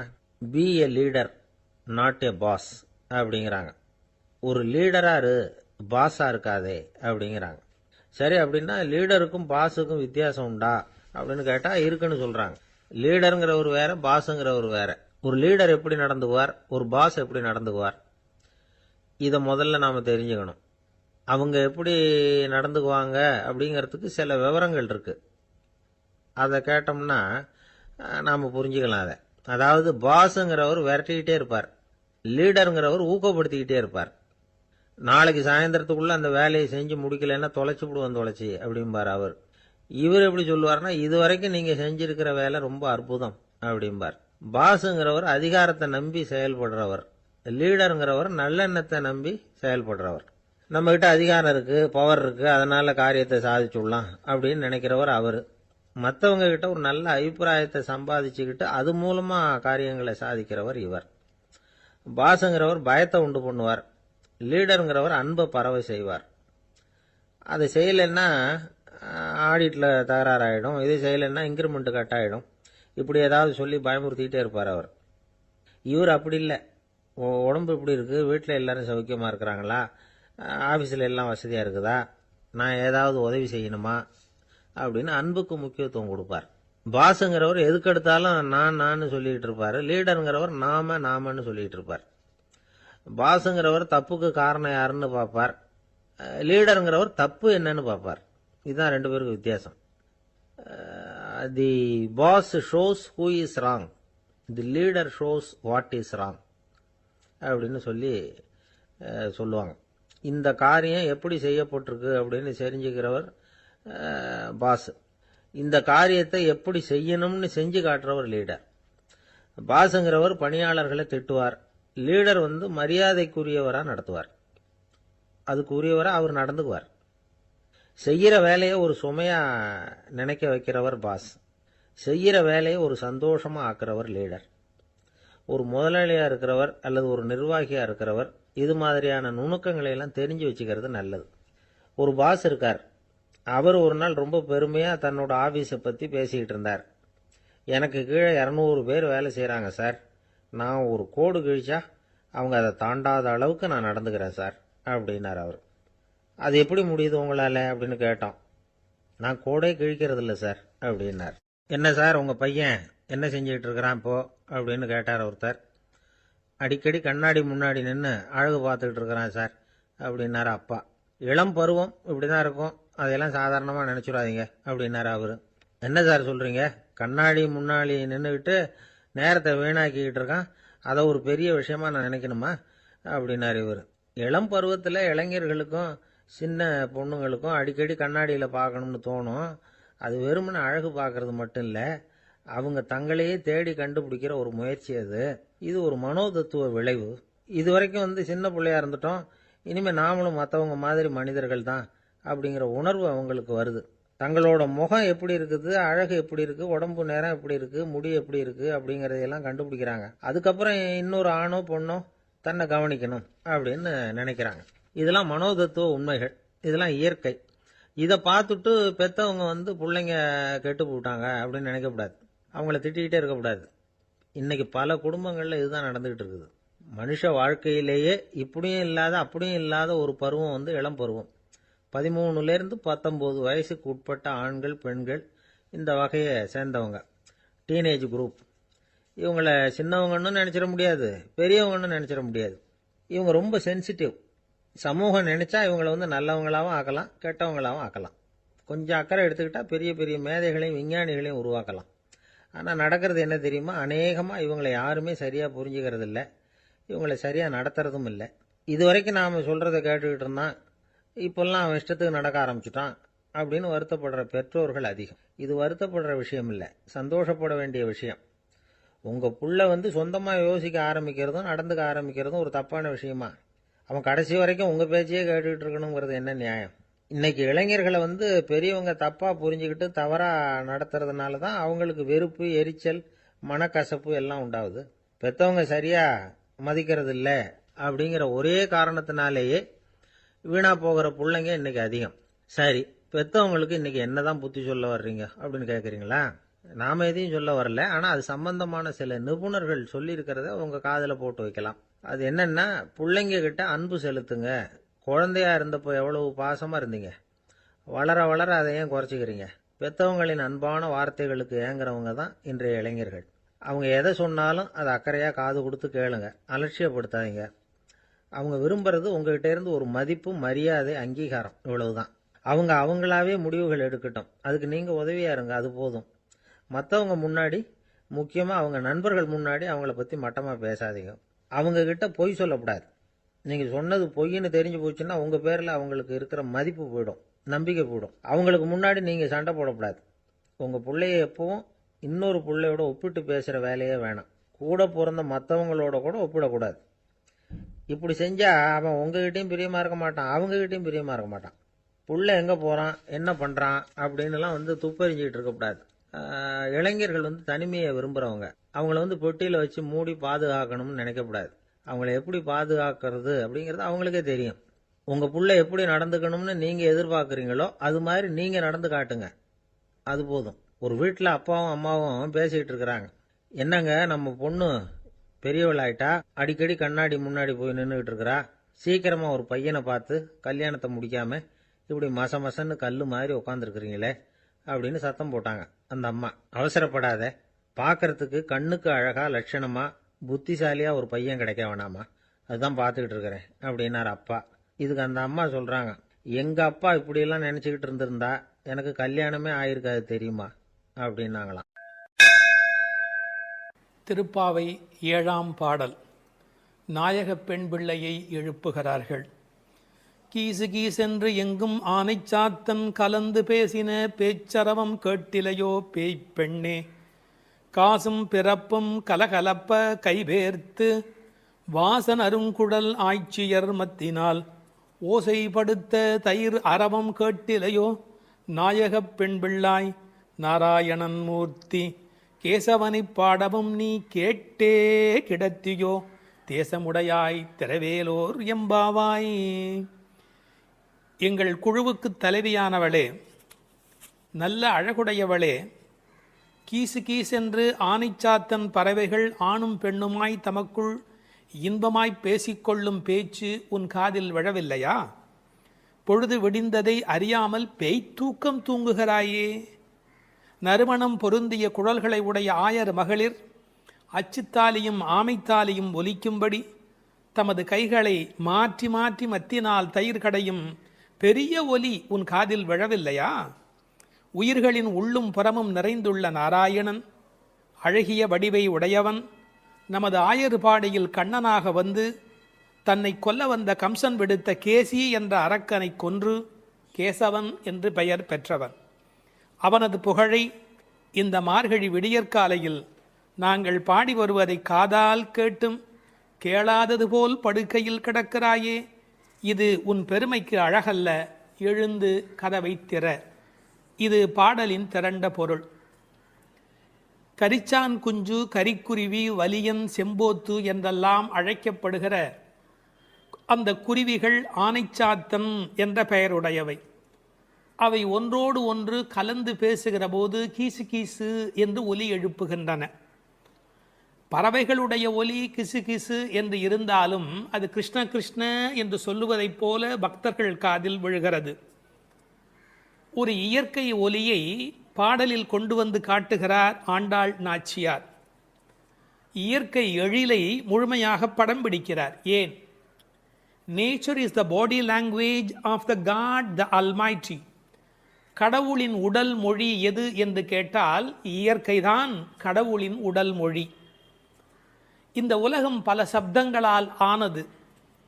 ஆனால் நமக்கு எந்த சப்தம் வேண்டுமோ அதைத்தான் நாம் கிரகித்துக் கொள்கிறோம். நமக்குரிய சப்தத்தை பிரித்தெடுப்பதுதான் வாழ்க்கையின் சூட்சமமே. வானொலி பெட்டியில் பாருங்கள், விதவிதமான அலைவரிசையில் பாடல் வரும், நாடகம் வரும், எத்தனையோ வரும், விளம்பரம் வரும். நீங்கள் எதை பிரித்து கேட்கிறீர்களோ அதுவே உங்களுக்குள் போகிறது. அதுபோல் பிரபஞ்சம் முழுவதும் பல்வேறு சப்தத்தால் நிறைந்திருந்தாலும் அவரவர்கள் அவரவருக்கு உரிய சப்தத்தை தான் எடுத்துக்கொள்ள முடியும். இந்த ஆனைச்சாத்தன் கலந்து பேசின பேச்சரவம் என்கிறாள். கணவன் மனைவி கூட பல வீட்டில் கலந்து பேசுவது இல்லை. ஆனால் இந்த பறவை பட்சிகளுடைய பண்பாடு காலையில் எழுந்தவுடன் மகிழ்ச்சியை வெளிப்படுத்துகின்றன. மனிதன் காலையில் எழுகிற போது மகிழ்ச்சியோடு எழ வேண்டும். நேற்று இரவு தூங்கினோம், அது ஒரு பெரிய விஷயம். இன்று காலை உயிரோடு எழுந்திருக்கிறோம், அதுவும் பெரிய விஷயம். அதனால் மகிழ்ச்சியோடு அந்த மகிழ்ச்சியை கடவுளுக்கு நன்றி சொல்வதைப் போல பறவை பட்சிகள் சப்தஜாலம் எழுப்புகின்றன. அவை பேசின பேச்சரவம் என்று ஒரு வார்த்தை பயன்படுத்துகிறார். பேச்சு என்பது தெளிவானது, அரவம் என்பது ஒலியை குறிப்பது, ஓசையை குறிப்பது. பெரிய சப்தத்துக்கு அரவம் என்று பொருள் வரும். இவர்கள் தனித்தனியாக பேசுகிறார்கள், மொத்தமாக கேட்கிற போது சப்தம் மட்டும்தான் கேட்கிறது. எதையுமே கூட்டமாக குழப்பிக்கொண்டால் நமக்கு புரிய போவதில்லை. கூர்ந்து தனியாக கவனித்தால்தான் பேச்சு கிடைக்கும், இல்லை என்றால் அரவம் தான் கிடைக்கும். பேசின பேச்சரவம் கேட்டிலையோ பேய்ப்பெண்ணே. இந்த பாடல்ல மோனை பேசின பேச்சரவம் கேட்டிலையோ பேய் பெண்ணே, அந்த பகரம் மோனையாக அமைந்திருப்பது ஒரு பெரிய அழகு. நீங்கள் உண்மையில் நல்ல விழிப்பில் இருந்தால், காலையில் மகிழ்ச்சியாக இருந்தால், பறவைகளின் குரல் மட்டுமல்ல, அவை தங்கள் சிறகுகளை சிலுசிலுப்பதை கூட நம்மால் கவனிக்க முடியும். அப்படி இவர்கள் அந்த ஆனைச்சாத்தனுடைய ஒலியை கேட்டு மகிழ்கிறார்கள். முதலிலே ஒன்னிரண்டு ஒலி எழுப்பியது, அதனால் கேட்கவில்லை என்று இந்த உள்ளே படுத்திருக்கிறவள் சொல்ல முடியும். அடி ஒன்று ரெண்டு அல்ல, இப்போது அரவம் பெரிதாக கூச்சல் போடுகிறதே, உனக்கு புரியவில்லையா என்ற அர்த்தத்தில் பேசின பேச்சரவம் என்றார்கள். இவள் உறக்கத்தை பேய்ப்பெண்ணே, பேய்போல் தூங்குகிறாயே என்று கேட்கிறார்கள். உண்மையிலே பேயாய் அலைகிறான் என்றுதான் சொல்வார்களே ஒழிய பேயாய் தூங்குகிறான் என்று சொல்ல மாட்டார்கள்.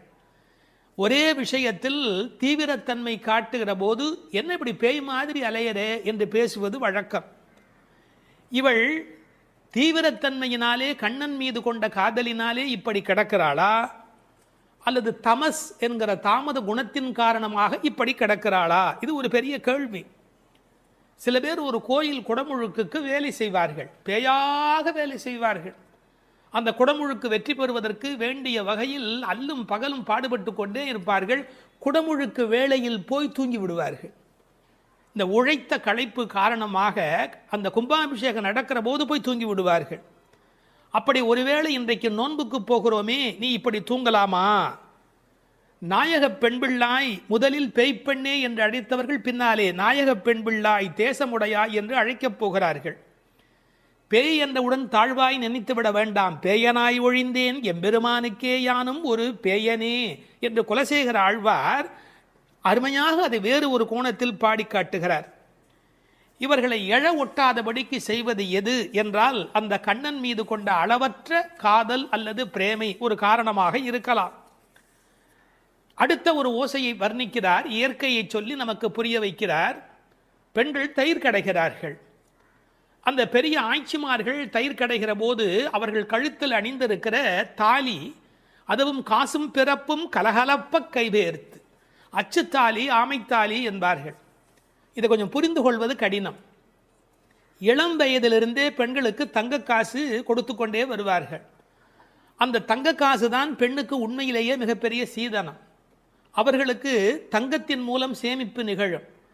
தங்கள் சேமிப்பை காசாக்கி கையிலே வைத்திருப்பார்கள். திருமணமாகி அடுத்த வீட்டுக்கு போகிற போது அவர்களுக்கு ஆமைத்தாலி, கொஞ்சம் புடைத்த மாதிரி 2 உருண்டையாக இருக்கும், அதற்கு ஆமைத்தாலி என்று பெயர். அந்த காசும் பிறப்பும் அது ரெண்டையுமே கழுத்திலே கோர்த்து போட்டிருப்பார்கள் மஞ்சள் கயிற்றில். இந்த காசையும் மாட்டிக்கொள்வார்கள். அதன் பிறகு இந்த ஆமைத்தாலி என்கின்ற அந்த உருண்டையான தாலியையும் மாட்டிக்கொள்வார்கள். அப்படி தயிர் கடைகிற போது ரெண்டும் ஒன்றோடு ஒன்று மோதி ஒரு பெரிய ஒலியை எழுப்புகிறது. என்ன டிராமாட்டிக்காக அதை கொண்டு வந்து நம்முடைய கண் முன்பாக காட்டுகிறாள் பாருங்கள். கண் முன்பாக அந்த காட்சி படப்பிடிப்பு போல வந்து நிற்கிறது. காலையில் வெண்ணெய் கடைகிறார்கள். ஏன் தெரியுமா? வெயில் ஏறி விட்டால் வெண்ணெய் உருகிவிடும், கண்ணனும் விட்டு வைக்க மாட்டார். எனவே அதிகாலையிலே கடைய வேண்டும் என்று வெண்ணெய் கடைகிறார்கள். பகவான் ராமகிருஷ்ணர் ஓர் உதாரணம் சொல்லுகிறார்.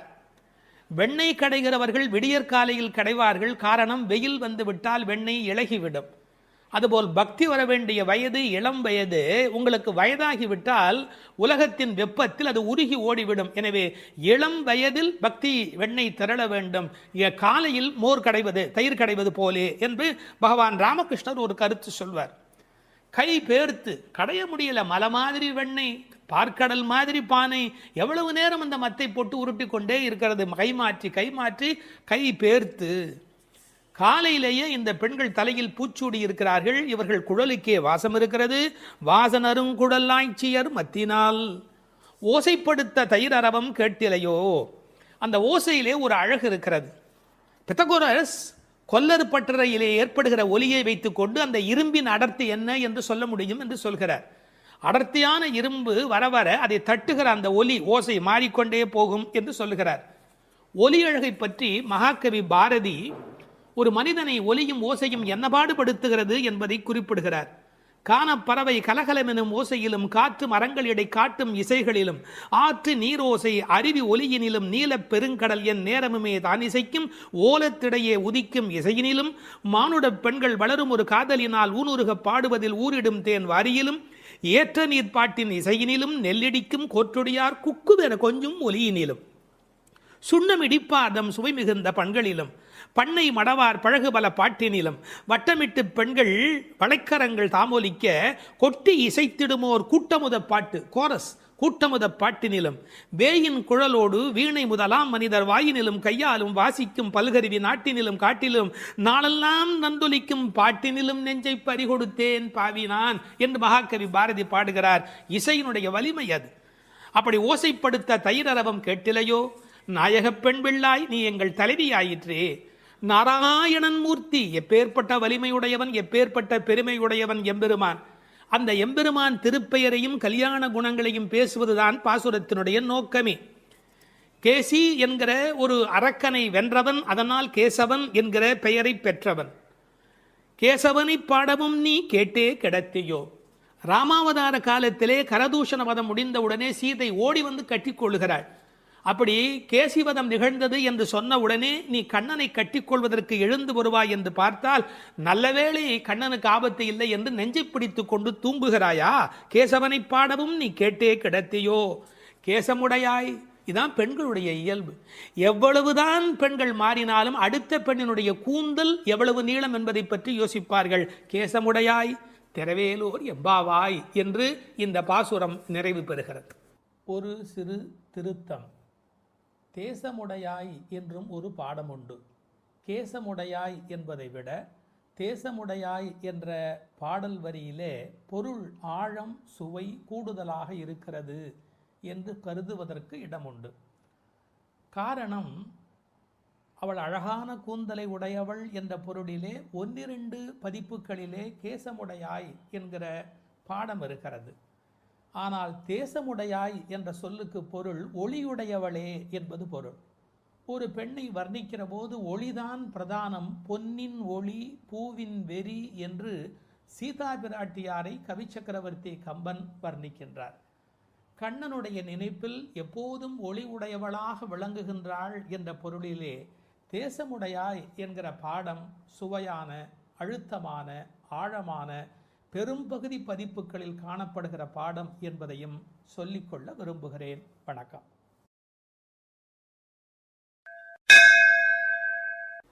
எட்டாவது திருப்பாவை பாட்டு. உற்சாகமுள்ள ஒரு பெண்ணை உறக்கத்திலிருந்து எழுப்புகிறார்கள். கீழ்வானம் வெள்ளென்று எருமை சிறுவீடு மேய்வான் பரந்தனகான், மிக்குள்ள பிள்ளைகளும் போவான் போகின்றாரை போகாமல் காத்து உன்னை கூவுவான் வந்து நின்றோம். கோதூகலமுடைய பாவாய் எழுந்திராய், பாடிப்பறை கொண்டு மாவாய் பிளந்தானை, மல்லரை மாட்டிய தேவாதி தேவனைச் சென்று நாம் சேவித்தால் ஆவா என்று ஆராய்ந்து அருளேலோர் எம்பாவாய். 8ஆம் பாட்டின் உரை. கண்ணனை எப்போதும் எண்ணி குதூகலமே வடிவான ஒரு பெண் இப்பாடலில் எழுப்பப்படுகிறாள். எப்போதும் மகிழ்ச்சி நிறைந்த பெண்ணே, கிழக்கு வெளுத்து விட்டது. பனிப்புல் மேய்வதற்காக எருமைகளை அவிழ்த்து விட்டு விட்டார்கள். பாவை நோன்புக்கென்ன நீராட மிகுதியான நமது கூட்டத்தைச் சேர்ந்த பெண்கள் பாவையின் நோன்பு கொண்டாடும் இடத்திற்கு புறப்பட்டு சென்று கொண்டிருக்கிறார்கள். அவர்களை நடுவில் நிறுத்தி உன்னை அழைத்து செல்வதற்காக நாங்கள் வந்திருக்கிறோம். கேசி என்ற குதிரை வடிவில் வந்த அரக்கனை மாய்த்தவனும், ஷானூரன் முஷ்டிகன் என்ற மல்லர்களை வென்று கொன்றவனும், தேவர்களுக்கெல்லாம் பெரிய தேவனுமான கண்ணனை நினைத்து பாடி அவனை சென்று அடைந்தால் அவன் நம் வருகையை அறிந்து வாருங்கள் வாருங்கள் என்று அழைத்து நாம் விரும்பிய பறையை நலனை நமக்கு தருவான். உறக்கத்தை கலைந்து எழுந்திரு என்பதுதான் இந்த பாடலின் திரண்ட பொருள். கீழ்வானம் வெள்ளென்று, கிழக்கு வெளுத்து விட்டது, அதாவது சூரிய உதயத்திற்கு முன்பான அருணோதயம் நிகழ்ந்து விட்டது. பண்டைய தமிழ் மரபு சூரியன் உதிப்பதற்கு முன்பாக எழுந்துவிட வேண்டும் என்கிற ஒரு ஒழுங்கியல் இருந்தது. இதற்கு ஒரு காரணம் உண்டு, ஒரு அருமையான பொன்மொழி. சூரியன் யாரை படுக்கையில் பார்க்கிறானோ அவர்களை வாழ்நாள் முழுவதும் படுக்கையிலேயே விட்டுவிடுகிறான் என்று ஒரு பொன்மொழி உண்டு. மனிதன் நோயின்றி இருக்க வேண்டும் என்று சொன்னால் விடியல் வேளையிலே சூரியன் வருகிறதற்கு முன்பாக எழுந்து நின்று அந்த சூரியனை வரவேற்பதற்கு தயாராக இருக்க வேண்டும். இந்த கிழக்கு வெளுத்தது என்பதை கீழ்வானம் வெள்ளென்று என்று எழுதுகிறார். ஒரு குறிப்பு, இவையெல்லாம் வெளியில் நடக்கிற விஷயங்கள். சூரியோதயத்திற்கு முந்தைய வானம் வெளுத்த நிலை. வெளியில் நடக்க வேண்டியதெல்லாம் நடந்து விட்டதே, உள்ளே நடக்க வேண்டியது நடந்திருக்கிறதா? வெளி அடையாளங்கள் சரியாக இருக்கின்றன, உள்ளே நிகழ வேண்டிய ஆன்ம விடியல் அது நடந்திருக்கிறதா? உனக்கு என்ன அஞ்ஞானமா? இன்னொரு அடையாளம் சொல்லுகிறாள், விடியலுக்கான அடையாளம். எருமை மாட்டை அவிழ்த்து விட்டு விட்டார்கள், மேய்ச்சல் நிலத்திற்கு கூட்டி போக போகிறார்கள். ஆனால் மேய்ச்சலுக்கு போவதற்கு முன்பு அதை அவிழ்த்து விட்ட உடனே பனிப்புல் மேய்வதற்கு அனுமதிப்பார்கள். அதுவும் பரபர என்று ஓடிவர் வந்து அந்த பனிப்புல்லை எல்லாம் மேயும். காரணம், பனிப்புல் மேய்ந்தால் பால் நன்றாக இருக்கும் என்பது ஆயர்பாடியினுடைய கொள்கை. ஆண்டாள் அந்தணர் குலத்தில் பிறந்து வளர்ந்தாலும் கூட அவளுடைய இயல்பு ஆயர்பாடியின் உண்மைகள் அனைத்தையும் தெரிந்து வைத்திருக்கிறாள். எருமை சிறுவீடு மேய்வான், சிறுவீடு சின்னதாக விட்டிருக்கிறார்கள், முழுசா விட்டுடலை. அது கொஞ்சம் அப்படி பக்கத்தில் போய் அந்த அவிழ்த்து விட்ட உடனே வந்து வெளியில் இருக்கிற அந்த பனிப்புல்லை மேய தொடங்குகிறது. அறிந்தோ அறியாமையிலேயோ எருமை என்ற வார்த்தையை பயன்படுத்துவதிலே ஒரு கிண்டல் இருக்கிறது. ஏன்னா யாராவது அதிக நேரம் தூங்கி கொண்டிருந்தா என்னடா அப்படி எருமை போல தூங்குறியே என்று ஏசுவார்கள். எருமையே எழுந்து விட்டதே, நீ இன்னும் எழுந்திருக்கவில்லையா? அதில் ஒரு கேலி இருக்கிறது, ஒரு கிண்டல் இருக்கிறது. எருமை சிறுவீடு மேய்வான் பரந்தனகான், ஓடுது, அது பாட்டுக்கு அதை போய் திங்கிறதுக்காக அது பறந்து புறப்பட்டது. மிக்குள்ள பிள்ளைகளும், அதாவது 5 லட்சம் குடியில் இருக்கிற அத்தனை பெண்களும் ஒருத்தருக்கொத்தர் உறவு. அவர்கள் எல்லாருக்கும் நோன்பு நோக்க வேண்டும், கண்ணபெருமானை காண வேண்டும், அவன் தரிசனத்தை சென்று அனுபவிக்க வேண்டும், அவனோடு கலவி பரிமாற வேண்டும் என்ற எண்ணத்தினாலே போக வேண்டும் என்று எல்லோரும் தவிக்கிறார்கள். இறைவனை சென்று சேர வேண்டும் என்று இந்த சபரிமலைக்கு போகிற சில அன்பர்கள் ஒரு வேகத்தோடு புறப்படுவார்கள். அது மாதிரி போவான் போகின்றாரே, அப்படியெல்லாம் வேக வேகமாக எல்லோரும் புறப்படுகிறார்கள். இது ரொம்ப முக்கியமான ஒரு இடம். இன்றைக்கு சிலருடைய மனதிலே கோவிலுக்கு போவது என்பது ஒரு டூரிசம் ஸ்பாட் விசிட் என்பது போல மாறி இருக்கிறது. இல்லை இல்லை, அது திருத்தல யாத்திரை. திருத்தல யாத்திரைக்கும் டூரிசம் டெவலப்மெண்ட்டுக்கும் இடையில் பெரிய வித்தியாசம் இருக்கிறது என்பதை ஒவ்வொரு ஆன்மாவும் விளங்கிக் கொள்ள வேண்டும். மனதுக்கு மகிழ்ச்சி தருவது டூரிசம், ஆன்மாவுக்கு அமைதி தருவது தல யாத்திரை. அப்படி போவான் போகின்றார், எல்லாம் புறப்பட்டு விட்டார்கள். நாங்கள் என்ன பண்ணி வைத்திருக்கிறோம்? நிறுத்தி வைத்திருக்கிறோம். போகாமல் காத்து உன்னை கூவுவான் வந்து நின்றோம். பொதுவாக அப்படி புறப்பட்டு விட்டவர்களை தடுக்கக்கூடாது. ஆனால் எங்கள் மனம் வேதனைப்படுகிறது. உன்னை விட்டுவிட்டு எப்படி அம்மா நாங்கள் போக முடியும்? பிரார்த்தனை கூட்டத்தால் நிறைவு பெறுகிறது, ஆனால் தியாகம் தனிமையால் அழகு பெறுகிறது. தியாகம் தான் ரொம்ப முக்கியம். பிரார்த்தனையை விட நிறைய பிரார்த்தனைகள் இருக்கட்டும், அதை விட தியாகம் அதை விட முக்கியம். நாங்கள் எல்லாரும் புறப்பட்டு விட்டார்கள், அவளை தடுத்து நிறுத்தி வைத்திருக்கிறேன், ஒன்றை அழைத்து கொண்டு போக வேண்டும் என்று. ஒருவரை விட்டு விட்டு போனாலும் மனம் நிம்மதி அடையுமா? நாம் சாப்பிடுகிறோம், நமக்கு வேண்டிய ஒரு அன்பர், ஐயோ ஒரு வரலையே ஒரு வரலையே ஒரு வரலையே என்று தவிப்போம் இல்லையா? அதுபோல் கண்ணனை அனுபவிக்கின்ற அனுபவத்திலே ஒருத்தி விட்டு போனாலும் அவர்கள் மனது வேதனைப்படுகிறது. அதனால் போகின்றாரே போகாமல் காத்து உன்னை கூவுவான் வந்து, உன்னை கூப்பிடுவதற்காக வந்து நிற்கிறோம். ஒரு அழகான வார்த்தை நான் படித்தது, காத்திருப்பதற்கு அதிக பொறுப்பு வேண்டும். இந்த உலகத்தில் ஒரு விஷயத்துக்கு காத்திருப்பது என்பதற்கு கூடுதலான பொறுப்பு வேண்டும். கல்யாண பந்தியிலேயே பல பேர் பரபரக்கிறார்கள், கூப்பிடாமலேயே சாப்பிட ஓடுகிறார்கள். ஆனால் இவர்கள் பக்திக்கு போகிற போது கூட ஒருத்தி வர வேண்டுமே என்று காத்திருக்கிறார்கள். பொறுமை உள்ளவர்களே இந்த உலகத்தை ஒளிமயமாக ஆக்குகிறார்கள். யான் பெற்ற இன்பம் பெருக இவ்வையகம் என்று எண்ண வேண்டும் அல்லவா? இன்னும் ஒரு வார்த்தை சேர்த்தே சொல்லுகிறேன், பொறுமை கூட ஒரு வழிபாடுதான். பொறுமை கூட ஒரு உயர்ந்த வழிபாடுதான். வழிபாட்டின் ஓர் அங்கம் அல்ல பொறுமை என்பது, வழிபாட்டின் ஓர் அங்கம் அல்ல, பொறுமையே ஒரு பெரிய வழிபாடு. கடைசி மாணவனுக்கும் பாடம் சொல்லிக் கொடுக்கிறவரே நல்லாசிரியர். அதுபோல் உன்னை விட்டு விட்டு போக எங்களுக்கு மரம் வரவில்லையடி அம்மா, அதனால் உனக்காக காத்திருக்கிறோம். ஏனென்றால் நீ வந்தால் அந்த இடம் கலகலப்பாக இருக்கும். கோதூகலமுடைய பாவாய் எழுந்திராய். சாதாரணமாகவே இளம்பெண்கள் எப்போவுமே சிரித்தபடி இருப்பார்கள். அவர்கள் இருக்கிற இடத்துல சத்தம் ஜாஸ்தியாக இருக்கும். விஞ்ஞானத்திலேயே ஆண் மூளை பெண் மூளையை பற்றி பிரித்து வைத்து சொல்கிறார்கள். ஆணினுடைய மூளையிலே பேசுவதற்கான பேச்சு மையம் என்பது மிக குறைவு. ஆனால் பெண்ணினுடைய மூளை அமைப்பிலே பேசுவதற்கான மையம் என்கிற அந்த தன்மை கூடுதல். மொழி வளம் என்பது ஒரு பெண்ணுக்கு எளிமையாக வரும். மொழி வளம் என்பது ஆண் பருவமடைய அவனுடைய பேச்சிலே அது வராது. கோதூகலமுடைய பாவாய், எப்போதும் உற்சாகமாக இருக்கிறவள். பாடிப்பறை கொண்டு, என்ன பொருள்? நாம் போய் பாடினால் அவன் பறை நமக்கு தருவான். இதற்கு வெளிப்படையான பொருள் நோன்புக்குரிய அந்த மண்ணினால் செய்யப்பட்ட தோல் கருவியாகிய பறை. ஆனால் ஆழத்தில் பார்த்தால் ஒவ்வொரு உயிரும் இந்த உலகத்தில் பெற வேண்டியது முக்தி. அந்த முக்தியை தரக்கூடிய பரம்பொருள் பரமாத்மா அவன். அதனால் அவனை பாடுவதால் நாம் பறை கொள்ளலாம். மாவாய் பிளந்தானே, குதிரை வடிவத்திலே ஒரு அரக்கன் வருகிறான். அவனுடைய வாய் பிளந்து அவனை கண்ணபெருமான் கொல்லுகிறான். மா விலங்கு, வாய் பிளந்தானே.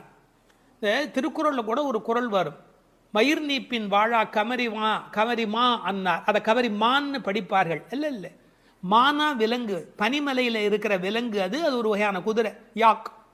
அது என்னன்னு கேட்டால், அதுக்கு மேலே இருக்கிற அந்த தோல் ரோமம் நீங்கி விட்டதுன்னு வச்சுங்க, அந்த குடலில் அதால் வாழ முடியாது. மா என்பது ஒரு வகையான விலங்கு. மா வாய் பிளந்தானே மல்லரை மாட்டிய தேவாதி தேவனே. கண்ணனுடைய வாழ்க்கை முழுக்க பார்த்தா அசுரர்கள் வந்து கொண்டே இருக்கிறார்கள், மோதி மோதி சாகிறார்கள். முஷ்டிகன், சாணூரன், இந்த கண்ணபெருமானுடைய கதைகளை எல்லாம் இங்கே சொல்லுகிறாள். பக்தி உலகத்தினுடைய சிறப்பே தான் எதை விரும்புகிறோமோ அந்த பரமாத்மாவின் வரலாறுகளை பரிமாறி கொள்ளுதல். மல்லரை மாட்டிய தேவாதி தேவனை சென்று நாம் சேவித்தால், கடவுள் நம்மிடத்துல வருவதற்கு தயாராக தான் இருக்கிறார். ஆனால் நாம் அதுக்கு முன்னாடி நாம் அங்கே போய் நிற்கணும்.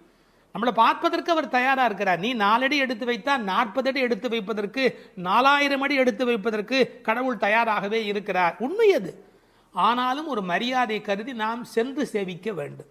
சென்று நாம் சேவித்தால் வா என்று ஆராய்ந்து அவர் நம்மளை வரவேற்பதற்கு தயாராக இருக்கிறார். அதில் அந்த அழகு பாருங்க, மாவாய் பிளந்தானே என்பதற்கு எதுகையா ஆவா என்று. அதாவது நீ வந்துட்டியா, வா வா என்று ஆராய்ந்து அருளேலோர் எம்பாவாய். மகிழ்ச்சியுடைய ஒரு பெண், அவளும் சேர்ந்து சென்றால் மட்டுமே இறை அனுபவம் என்பது பூரணமாகிறது. ஒருவரை கூட விட்டுவிடக்கூடாது என்று ஒரு உண்மையை புரிந்து கொள்ளவான். இந்த காலத்தில் தான் கோயிலில் ஒன்றை பார்க்க விட மாட்டேன், என்ன பார்க்க விட மாட்டேன், நான் ஒன்றை மறைப்பேன், நான் பெரிய விஐபி, இப்படி பலவிதமான மனோபாவங்களில் சுவாமி தரிசனம் மாறி போய் விட்டது. ஆனால் உண்மையான பக்திக்கு அடையாளம் வா நீ வந்து பார், வா நீ வந்து பார். ஆக எல்லோரும் வர வேண்டும் என்ற அந்த தவிப்பு இந்த பாசுரத்தின் மூலம் நமக்கு கிடைக்கிறது. 9வது பாடல். தூமணி மாடத்து சுற்றும் விளக்கெரிய தூபம் கமழ துயிலணை மேல் கண் வளரும் மாமன் மகளே, மணிக்கதவும் தாழ்த்திரவாய் மாமீர் அவளை எழுப்பீரோ, உன்மகள்தான் ஊமையோ அன்றிச் செவிடோ அனந்தலோ, ஏமப் பெருந்துயில் மந்திரப்பட்டாளோ, மாமாயன் மாதவன் வைகுந்தன் என்றென்று நாமும் பலவும் நவின்றேலோர் எம்பாவாய்.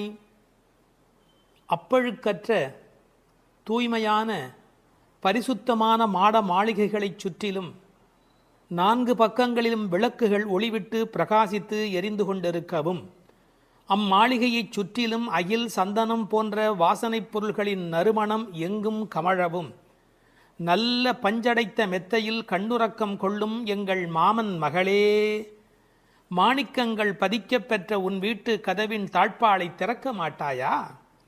திறந்து விரைவில் வந்து எங்களுடன் சேர்ந்து கொள்ள மாட்டாயா? மாமிகளே, நீங்களாவது அவளை எழுப்பிவிட மாட்டீர்களா? விடிந்து எவ்வளவு நேரமாகிவிட்டது, நாங்கள் இவ்வளவு நேரம் அவளை அழைத்து கொண்டிருக்கிறோமே, அவளுக்கு என்ன ஆயிற்று? ஒரு வார்த்தை கூட பதில் கூற மாட்டேன் என்கிறாளே, அவள் என்ன பேசும் திறனற்ற ஊமையா? அல்லது நாங்கள் அழைப்பது அவளுக்கு கேட்கவில்லையா, காது கேட்கவில்லையா? அல்லது ஆழ்ந்த பேருறக்கத்தில் படுத்து கிடக்கிறாளா? அல்லது யாரேனும் கட்டுப்படுத்தி அவளை பெருந்துயில் கொள்ளுமாறு செய்து விட்டார்களா? அல்லது ஏதேனும் மந்திரம் மாயம் செய்திருக்கிறார்களா? அதன் வசம் கட்டுப்பட்டு இப்படி பேருறக்கம் கொண்டு கிடக்கிறாளே, நாங்கள் அந்த மாமாய செயல்களில் வல்லவனும் மிகுந்த தவமுடைய இலக்குமியின் கணவனும் வைகுண்டத்திற்கு அதிபதியுமான நாராயணன் பெயரை திரும்ப திரும்பச் சொல்லி பக்தி பரவசத்தில் ஈடுபட்டு அவளை அழைக்கிறோமே, அவள் ஏன் இன்னும் எழுந்து வந்து கதவை திறந்து எங்களுடன் சேர்ந்து இறைவன் திருப்பெயரை சொல்லி வழிபட மாட்டேன் என்கிறாள்? நீங்களாவது கேட்டுச் சொல்லுங்களேன் என்கிறார்கள். இந்த பாடலின் திரண்ட பொருள் இது. தூமணி மாடத்து சுற்றும் விளக்கெரிய. விளக்கு எரிப்பதற்கே நிறைய செல்வம் இருக்க வேண்டும். இது சீர்மல்கும் ஆய்பாடி செல்வச் சிறுமியர்கள் வாழுகிற இடம். அந்த வீட்டினுடைய அமைப்பு எப்படி இருக்கிறது? தூய்மையான ரத்தின மணிகள் அப்படியே பதிந்து வைத்திருக்கிறார்கள். ஒரு குறிப்பு எழுதுகிறார்கள், அரசர்கள் அந்தப்புறத்திற்கு சிறந்த மணியை கொண்டு அற்புதமான கட்டடத்தை அமைப்பார்களாம். அங்கு வேண்டாம் என்று ஒதுக்கப்பட்ட கற்களை கொண்டுதான் அரண்மனையையே கட்டுவார்களாம். இது துவளில் மண்டபம், அது தூமணி மாடம் என்று அதற்கு ஒரு விளக்கம் சொல்கிறார்கள். ஆக இழைத்து இழைத்து தூய்மையான மணியினை கொண்டு வந்து கட்டியிருக்கிறார்கள். அது ரத்தின மணி. இந்த பெண் எழுந்திருந்திருக்க வேண்டும், எழுந்திருக்கவில்லை. ஒரு வித்தியாசம் இருக்கிறது. ஒரு குடும்பம் விழிப்பதற்கு முன்பு விழிக்க வேண்டியவள் அந்த வீட்டில் இருக்கிற பெண். ஏனென்றால் ஆண் எழுந்தால் அவனை மட்டும்தான் சுத்தம் செய்து கொள்கிறார். பெண் எழுந்தால் அந்த வீடே சுத்தமாகிறது என்று ஒரு பொன்மொழி சொல்வார்கள். எனவே ஒரு பெண்ணாகி இருக்கிறவள் இப்படி உறங்கிக் கொண்டிருக்கலாமா? தூமணி மாடத்து சுற்றும் விளக்கெரிய. 4 புறங்களிலும் நல்ல விளக்கு எரிந்து கொண்டிருக்கிறது. அது மட்டுமல்ல, அகில் சந்தனம் போன்ற நறுமண புகை வீசுகிறது. தூபம் கமழ, செல்வச் செழிப்பு. துயிலணை மேல் கண் வளரும். அது தூங்குவதற்காகவே அமைக்கப்பட்டிருக்கிற ஒரு பெரிய மெத்தை. அதாவது அந்த மெத்தையை பார்த்தாலேயே வா வா வா வந்து படு என்று அழைப்பதை போல 5 விதமான சிறப்புகள் அமைந்திருக்கக்கூடிய பஞ்சனை அது. அதில் அழகு இருக்கிறது, மென்மை இருக்கிறது, குளிர்ச்சி இருக்கிறது, சுகம் இருக்கிறது. அப்படிப்பட்ட அருமையான அந்த பஞ்சனையின் மீது அவள் படுத்திருக்கிறாள். தமிழிலே தூங்குகிறார்கள் என்று சொல்ல மாட்டார்கள், கண்வளராய் என்று சொல்வார்கள், மங்களம் கருதி. ஏன்னால் தூங்கிவிட்டார் என்றால் அமங்கலமாகிவிடுமே என்பதற்காக கண்வளராய் என்று சொல்லை பயன்படுத்துவது வழக்கம். சின்ன வயதிலிருந்து குழந்தை கண் வளருது என்று ஒரு வார்த்தை சொல்வார்கள். அதில் ஒரு விஞ்ஞான குறிப்பே இருக்கிறது. உண்மையிலேயே கர்ப்பத்தில் குழந்தை தூங்குவதால் தான் வளருகிறது. அது ஒரு 10 மாத காலம் தாயின் கர்ப்பத்தில் கண் திறக்காது. கண் திறந்து விட்டால் ஊமை, அது விதவிதமான குறைபாடு உடைய ஊனமான குழந்தையா வந்து பிறக்கும் என்று விஞ்ஞான குறிப்பு இருக்கிறது. அந்த குழந்தை கண்களை மூடிக்கொண்டு தூங்கிக் கொண்டே இருக்கும். அதில் என்ன ஆச்சரியம் என்று கேட்டால் அப்போதான் அது வளருகிறது. ஒரு புள்ளியிலிருந்து ஒரு குழந்தையாக முழுமையாக வளருகிறது. அந்த கண் வளருதல் என்பதிலே தூங்கும்போது வளர்ச்சி நிகழ்கிறது என்கின்ற ஒரு குறிப்பு இருக்கிறது. மனிதனுக்கு கூட தூக்கம் அவசியம். ஏன்னா உடம்பில் இருக்கிற செல்கள் தங்களை புதுப்பித்துக் கொள்வதற்கு மனிதன் தூங்க வேண்டி இருக்கிறது. அடுத்து உறவு சொல்லி அழைக்கிறாள். மாமன் மகளே. இவள் அந்தணகுல பெண் என்றாலும் ஆயர் குலமகளாக ஆகும் விருப்பத்தின் காரணமாக ஒரு சம்பந்தத்தை ஏற்படுத்தி கொள்கிறாளாம். இதை உரையாசிரியர்கள் எழுதும்போது ஒரு அழகான வாக்கியமாக குறிப்பிடுகிறார்கள். திருவாய்ப்பாடியிலே ஒரு பிரகிருதி சம்பந்தம் தனக்கு உஜ்ஜீவன ஹேதுவாக ஆண்டாள் ஆசைப்பட்டபடி, அழகிய மணவாள பெருமாள் நாயனாருடைய வியாக்கியானத்திலே திருவாய்ப்பாடியிலே ஒரு பிரகிருதி சம்பந்தம் தனக்கு உஜ்ஜீவன ஹேதுவாக ஆண்டாள் ஆசைப்பட்டபடி மாமன் மகளே என்று உறவு சொல்லி அவள் அழைக்கிறாள். மணிக்கதவம் தாழ்த்திரவாய். அது உள்ளிருப்பது வெளியே தெரியும்படி அமைக்கப்பட்டிருக்கிற ஒரு வீடு.